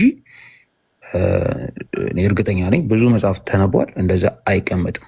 ግን እዚህ ጋር ላለመነጠል ነው። እስቲ ይኸው መጀመሪያ ደረጃ አንብበው፣ ከፍ ብላ አንብበው፣ ከፍ ብላ አንብበው አውዱን እየተነበበ እኮ አንብበው። አብ አምላክ ነው። ከዛ ነው የሚጀምረው አውዱ። ድንግል በመወለድ ሲጋ አውዱ ከዛ ነው ወይ የሚጀምረው? አውድ እንኳን አታውቅም ብለህ ቤተ እምነትን ትኬዳለህ። ያዲ አውድ ከዛ ነው ወይ የሚጀምረው? ከላይ ያለው የኛን አስተምሮ ምን ብሎ ነው አስተምሮት ያመጡት? ሶስት አማልክት አሉ ብሎ ይላሉ። ውሸቱን ይጻፍበት ነው እሱ እኮ። አሁን እንደዛ ከሚል ሀሳብ እንዳዳምጠኝ፣ እንደዛ ከሚል ሀሳብ ጋር ተነስተው ከሆነ እኔም ቢሆን ያን ሀሳብ ከሚጻረረኝ ሰው ጋር ቢሆን ይህንን ነው የምለው፣ ቃል በቃል ማለት ነው። የተወለደ አምላክ አለ ካላችሁ፣ አምላክ ይወለዳል ካላችሁ፣ የተወለደው አምላክ አብ ነው ሊሆን የሚችለው በአምላክነት። እንደዛ ብዬ ይናገራሉ። ምንም ችግር የለብኝ። በዚህ እሳቸው ባስቀመጡበት መንገድ ከተኬድ አዎ፣ ምክንያቱም አንድ አምላክ ስለሆነ ያለው የተወለደው አምላክ የምትል ከሆነ የተወለደ አምላክ አለ የምትል ከሆነ ከመጽሐፍ ቅዱስ ባዩ አንድ አዳምጠኝ።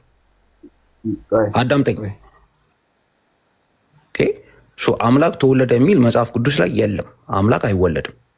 አምላክ ልጅ አለው። ግን የተወለደን አምላክ ከመጽሐፍ ቅዱስ ውጭ ሰውን ለመናገር ከሰው ጋር ለመነጋገር አምላክ ተወለደ የምትል ከሆነ ያ የተወለደን አምላክ እግዚአብሔር አብ ነው እላለሁ። አምላክ ተወለደ የሚል ከሆነ መጽሐፍ ቅዱስ ውስጥ ካለ አብ እኛ ስጋ ሆነ አንልም አይደል? ኮሜንቱን ተመልከቱ እኮ እንላለን። አብ ስጋ ሆነ እንላለን። አሁን ዳኒ እየጠየቀ አብ ተወለደ አንልም። አሁንም እኮ ተወለደ እያለን አይደለም። ተረጋጋቦ አብ ተወለደ እያልን ነው እንዴ? እዚህ ጋር ከተጻፈው ከእናንተ አስተምሩት አንጻር የተጻፈ ነው እንጂ 3 ቦታ ከፍቼ ያሳያለሁ። አብ አልተወለደም የሚል እዚሁ መጽሐፍ ላይ 3 ቦታ ከፍቼ ያሳያለሁ። እርስ በርስ ይጋጫል ማለት ነው። አይጋጭም። አሁን ያንተ ሲሆን ሊጋጭ ትላለህ። መጀመሪያ አውድ ላይ መጀመሪያ የተጻፈውን ሀሳብ ላይ የሰው መጽሐፍ ነው እያነበብክ ያለው። ኦኬ፣ ከአብ ውጪ ሌላ አካል አለ? አሁን ሌላ ጥያቄ ይገባል። ሌላ ከአንተ ጋር የምወያየው በእኔ አስተምሩት ከሆነ መጽሐፎቻችን አንበበ ስጨርስ ስታጠና ልክ እንደ ዳኒ አትሊስት እውቀት ሲኖር ከአንተ ጋር አወራለሁ። አንበበ ማጨረስከው መጽሐፍ ይዘህ መተህ ልትከራከረኝ ትሞክራለህ። አንዴ መጨረሻችን ጭቅጭቅ እንዳይሆን አንድ ጭቅጭቅ እየሆነ የመጨረሻ እችን ጠይቀዋል። አዱ በእናንተ ቤተ እምነት ከአብ ውጭ ሌላ አካል አለ?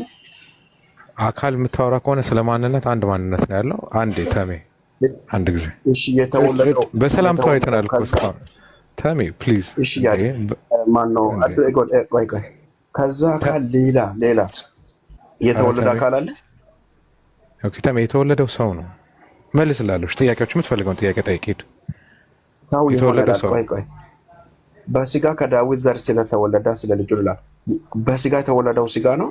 ሰው ነው የተወለደው። ስጋ ማለት ሙዳ ስጋ አይደለም። ሰው ተወልዷል። በስጋ ያዲ ቆይቶ ምን እንደሚል ራሱ ይጠይቅ። ምን እንደሚል ታውቃለህ? ስለምን እያወራደ ወደ ታውቃለህ? ሮሚያ አንዴ ጭቅጭቅ እንዳይሆን ነው። አንዴ ጥያቄ ማን የተወለደው ከሆነ ኢሳይያስ 9:6 ይላል፣ ሕፃን ተወልዶልናል ወንድ ልጅም ተሰጥቶናል ይላል። የተወለደው ወንድ ልጅ ነው፣ የተሰጠን ሕፃን ልጅ ነው ይላል። ቅድምም እንደጠቀስነው ስንወያይ ሰምተህ ከሆነ አንደኛ ጢሞቴዎስ ምዕራፍ 2 ቁጥር 5 ላይ በእግዚአብሔርና በሰው መካከል ምን ገባ ይላል? ሰው ገባ ይላል። ሰው የሆነ ኢየሱስ ክርስቶስ አለ ይላል። ስለዚህ ያ ሰው ደግሞ ቆላስይስ ላይ ሲናገር እግዚአብሔር ሙላት ሁሉ በእርሱ እንዲኖር ስለፈቀደ ይላል። 2:9 ላይ ደግሞ ምን ይላል? መልስ እየሰጠው ነው። ያ ሰው እንዲህ ይላል። አዱዬ አንድ ይቅርታ፣ ዮሐንስ ወንጌል ምዕራፍ 6 ቁጥር 38 ላይ ፈቃድን ለማድረግ አይደለም እንጂ የላከኝን ፈቃድ ለማድረግ ከሰማይ ወርጃለሁ ይላል። ያ ከሰማይ ወርጃለሁ ባይ ማለት አሁን ጨረስክ? ስለ ፈቃድ ነው የምናወራው ወይስ? ኖ ስለ ፈቃድ አይደለም፣ ከሰማይ ወርጃለሁ ባይ ማለት ኦፍ ኮርስ ከሰማይ ወርጃለሁ። ኢየሱስ ክርስቶስ ነው እየተናገረ ያለው። ኦኬ፣ ኢየሱስ ክርስቶስ እንልኛ አብም ወልድም ነው እንላለን። ሰውም አምላክ ነው ብለን እናምናለን። እሺ፣ አብም ወልድም የሆነ ከሰማይ የማንን ፈቃድ ለመፈጸም ነው ለማድረግ ነው የመጣው? ኦኬ፣ የአባቴን ፈቃድ ብሏል። ማን አባቱ? አብም ወልድም በስጋው ሰውነት አምላክም አለው አባትም አለው። ከሰማይ ወርጃለሁ ያለው አብ ነው። ኦኬ፣ ከሰማይ ወርጃለሁ ብቻ እኮ አይደለም። በዓለምም ነበረ ይላል፣ ወደ ዓለምም መጣ ዓለሙም አላወቀውም ይላል። ይሄ ሁሉ እኮ አንድ ጥቅስ ብቻ ይዘህ የምታወራ አይደለም። መጽሐፍ ቅዱስን እናንተ እንደምትሉት በሙሉ ካነበብ መድረኩን ይዘን በጣም ቆየንና አይ መልሱ ልመልስ ምንም እየመለስክ አይደለም እኮ አዱዬ። ለምሳሌ ኢሳይያስ 9ን ጠቅሰህ ወንድ ልጅ ብቻ ብሎ የሚያቆም አስመሰልከው። ኃያል አምላክ ስሙም ድንቅ መካር ኃያል አምላክ ይላል። ምንም ጥያቄ የለውም። ስለዚህ ኃያል አምላክ አይደለም የተወለደው? ኦፍኮርስ በመለኮት ኃይሉ እንደ ኃያል አምላክ። ስለዚህ የተወለደው ሳይሆን የሚጠራው ስሙ ማን ተብሎ ይጠራል ይላል። ስሙም ድንቅ መካር ኃያል አምላክ የዘላለም አባት ይባላል ይላል። ሉቃስ ምዕራፍ 2 ቁጥር 11 ጊዜ ራሱ አንዳንድ ያዲ ብለህ ሳትተከራለህ። ቆይ አንዴ ሉቃስ 2:11 ላይ ዛሬ በዳዊት ከተማ መድኃኒት እርሱም ክርስቶስ ጌታ የሆነ ተወልዶላችኋልና ይላል። ኦፍ ኮርስ መድኃኒት ክርስቶስ ጌታ የሆነ ተወልዶላችኋል። ይሄ ጌትነትና ይሄ መድኃኒትነት የአምላክነት ነው ወይንስ የሰውነት ነው? እንደ ጌትነትም የአምላክነት ነው፣ ጥያቄ የለውም እኮ። ስለዚህ ጌታ ተወልዶላችኋል ይላል። ጌታ ተወልዷል በል፣ አምላክ ተወልዷል በል። አምላክ ተወለደ አይባል። በመሰረቱ አምላክ የሚወለድ አይደለም። ጌታ ተወልዶላችኋል አይልም? ጌታ ተወልዶላችኋል አይልም? ይሄ ጌትነት ደግሞ አምላክነት አይደለም? አምላክ የሚወለድ ኦኬ። አምላክ ወንድ ልጅ ነው ወንድሜ። እኔ እንደዛ ነው። አምላክ በስጋ ተወልዷል ነው እያልን ያለ ነው። ጥቅሱን ካነበብክ ያልሆነ ነገር ጌታ ተወልዶላችኋል አይልም? ጥቅሱ ሕፃን ተወልዷል አይልም? ጌታ ተወልዶላችኋል አይልም ወይ? ኤኒዌይዝ ሉቃስ 2:11 መልስ የለም አዲ። ኧረ ይኸው መለስኩልህ። የመለኮት እሺ ሙላት በዛ ልናገር። ስማና ሪፊት ማድረግ ከቻል ሪፊት ታደርጋለህ። አንዴ ደርባ አታውራ። ስርዓት ያዝ። ሉቃስ 2:11 ስርዓት ያዛት በላይ በስነ ስርዓት እየመለስኩልህ በስነ ስርዓት አይደል እየደረብክ ነው እየመለስክም አይደለ ወደ ሌላ ነው ሺፍት ጠይቀኝ የመለስኩልህ መልሱን እያወቅህ ደግሞ ዝም ብለህ ትጠይቃለህ። አምላክ ወንድ ልጅ ነው ምናምን ትላለህ። በወንድ ልጅ ሰውነት ወደዚህ ምድር የገባው አምላክ ነው እያልን ነው እኛ። መጽሐፉ ልክ እንደምን እሺ እኛ ምን አዳምጣ እንዴ አንተ አምላክ አልተወለደም ነው እያልክ ያለው። የተወለደው ሰው ነው። አዳምጣ አንዴ አዳምጥ። ዛሬ በዳዊት ከተማ መድኃኒት እርሱም ክርስቶስ ጌታ የሆነ ተወልዶላችኋልና። የተወለደው መድኃኒት ነው። የተወለደው ጌታ ነው። አምላክ ነው ማለት ነው የተወለደው። ኦኬ ጋድ ነው የተወለደው እያለ ነው መጽሐፉ እንደሚለው አትልም አንተ። ችግሩ እሱ ነው። እስቲ መጽሐፉ እንደሚለው የምትል ከሆነ ጌታ ተወልዶላችኋል ይላል መጽሐፉ። ይሄ ጌትነት ደግሞ የአምላክነት ነው። ስለዚህ አምላክ ተወልዷል በል እስኪ በል እስኪ ቃሉ እንደሚለው በል እኮ ቃሉ እንደሚለው እኔ ደግሞ እንደተረዳሁት አስቀምጣለሁ። አንተ እንደተረዳሁት አትልም። ቃሉ በቀጥታ የሚለው ማለት ትችላለህ። አንተም አትልም እኮ ሕፃን ልጅ ተወልዷል አትልም። ወንድ ልጅ ተወልዷል፣ ወንድ ልጅ አምላክ ነው አትልም። ወንድም እኔ ሁሉንም ጥቅስ ነው የማነበው ቆራርጬ። ወንድ ልጅ አምላክ ነው ትላለህ? ወንድ ልጅ ብቻ ብለህ ነው የምታቆመው ወንድም እኮ። ወንድ ልጅ አምላክ ነው ትላለህ ወይ? ወንድ ልጅ አምላክ ነው ሳይሆን በወንድ ልጅ ሰውነት የተወለደው ወንድ ልጅ ሆኖ የመጣው በዛ ሰውነት የመጣው አምላክ ነው። ጋድ ኢንካርኔት ነው። ቃል ስጋ ፊዚካሊ የተወለደው አምላክ ነው ወይስ ሰው ነው የተወለደው? ስለዚህ ልደት የሚለውን ጅማሬ በሚለው ተረድተህ ነው በሚገባ ጅማሬ ማለት አምላክ በማርያም ማህፀን አልፎ ወደዚህ ምድር መጥቷል። ጅማሬ በሌለው ወንድ ልጅ ጅማሬ አለው። እሺ አምላክ በዛ ወንድ ልጅ አካል የመጣ ኢንካርኔት የሆነው እሱ መለኮት አይደለም? በመለኮት ነው። እሱ ነው ጌታ ተወልዷል። ጌታ ተወልዷል። ኦኬ ተወልዷል የምትል ከሆነ ስለ ውልደት የምታወራ ከሆነ ጌታ ተወልዷል ወይ መልስልኝ። እንደ ቃል ጌታ ተወልዷል ካል ኦኬ መለኮት ጌታ ማለት አምላክ ማለት ነው። ጌታ ማለት መለኮት ማለት ነው። ምን ማለት ነው? ስለዚህ እሺ፣ ስለዚህ መለኮት ተወልዷል። መለኮት ወደ ዓለም መጥቷል በሰውነት በሚገባ ቴንኪዩ። መለኮት በሰውነት ተወልዷል። እሺ አንተ እንደዛ አትልም? እሺ አብ ተወልዷል እያልክ ነው። በዚህ ሴንስ ተወለደ አይባልም። የተወለደው ሰው ነው። መለኮት አይደለም አብ። አሁን ደግሞ ሰው ነው የሚወለደው። ማርያም አምጣ የወለደችው ሰው ነው እንጂ መለኮት አይደለም። ጌታ ተወልዶላቸዋል ሲል በስጋ ኢንካርኔት ሆኖ የተወለደው መለኮት ነው ወይስ አይደለም? እስቲ አንተ ደግሞ ተጠይቅ። ከመለኮት ተነጥሎ ነው ስጋ የተወለደው ወይስ አምላክ ነው የተሰጠው? ቆይ ወንድሜ አንዴ ከመለኮት ተነጥሎ ነው ስጋው ለብቻው የተወለደው?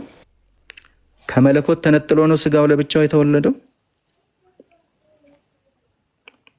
ሰውነት ሰው ተወለደ ይባላል እንጂ አምላክ ተወለደ አይባልም። ከመለኮት ተነጥሎ ነው ወይ? ጌታ ተወልዷል ይላል መጽሐፉ። አምላክ ተወለደ አይባልም። ጌታ ተወለደ አይልም መጽሐፉ? ኦኬ አምላክ ተወለደ አይባልም። ወንድ ልጅ ተወለደ ጌታ ተወለደ ይላል አይልም መጽሐፉ?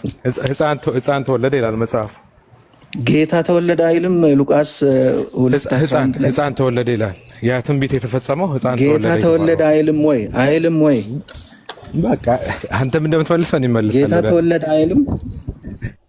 እኮ ነው ችግር። አዱዬ አንተ አሁን በጣም ችግር ምንድነው?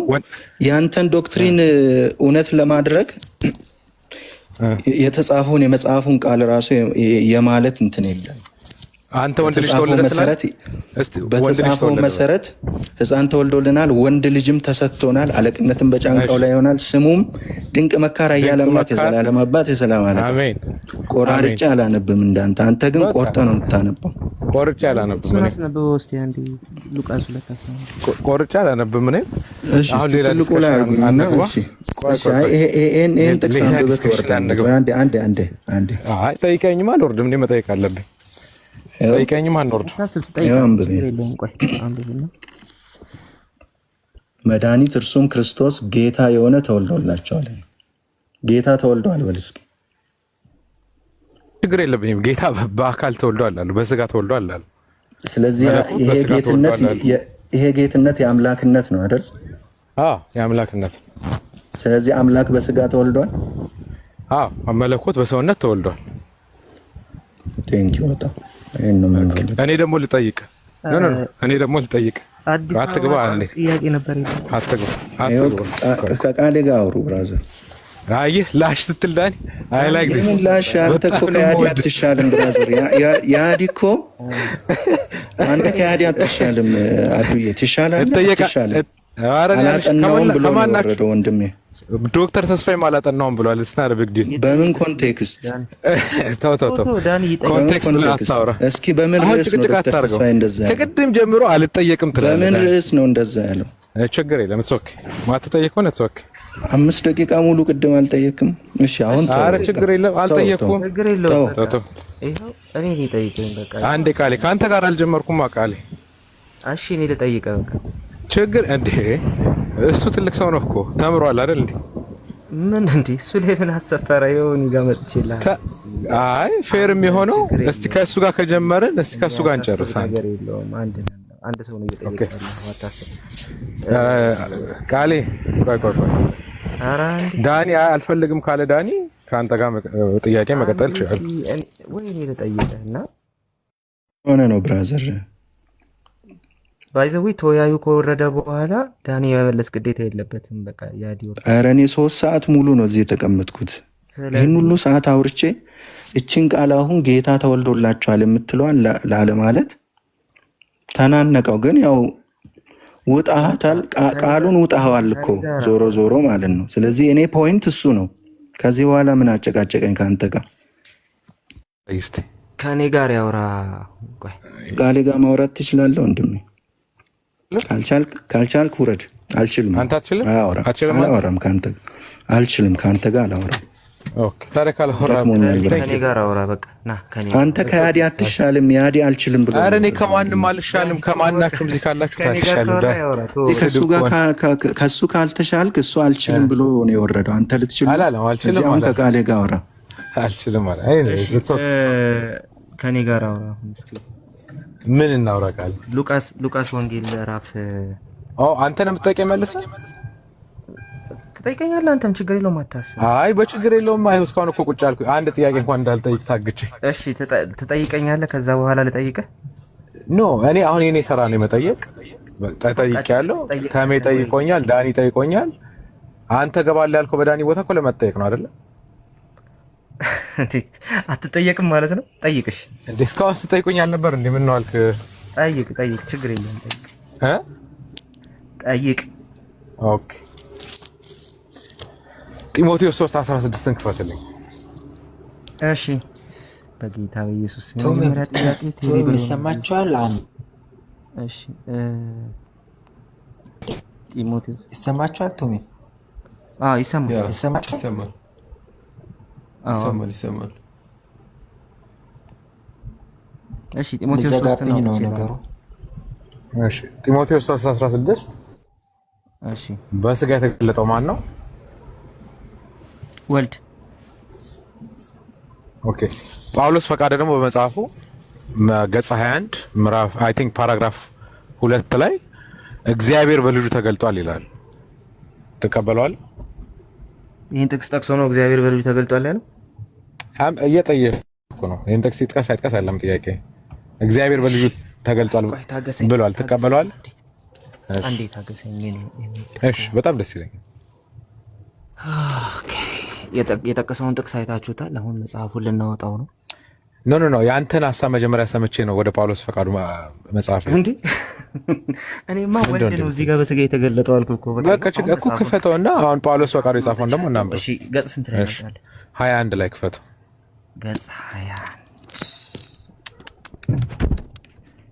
አዲስ ራስ ስንት ነው ስገባ? እሺ እንቀጥላለን። እሺ ክፈተው፣ በካሜራ ክፈተው። ኧረ እኔ በደንብ ነው የምከፍትልህ።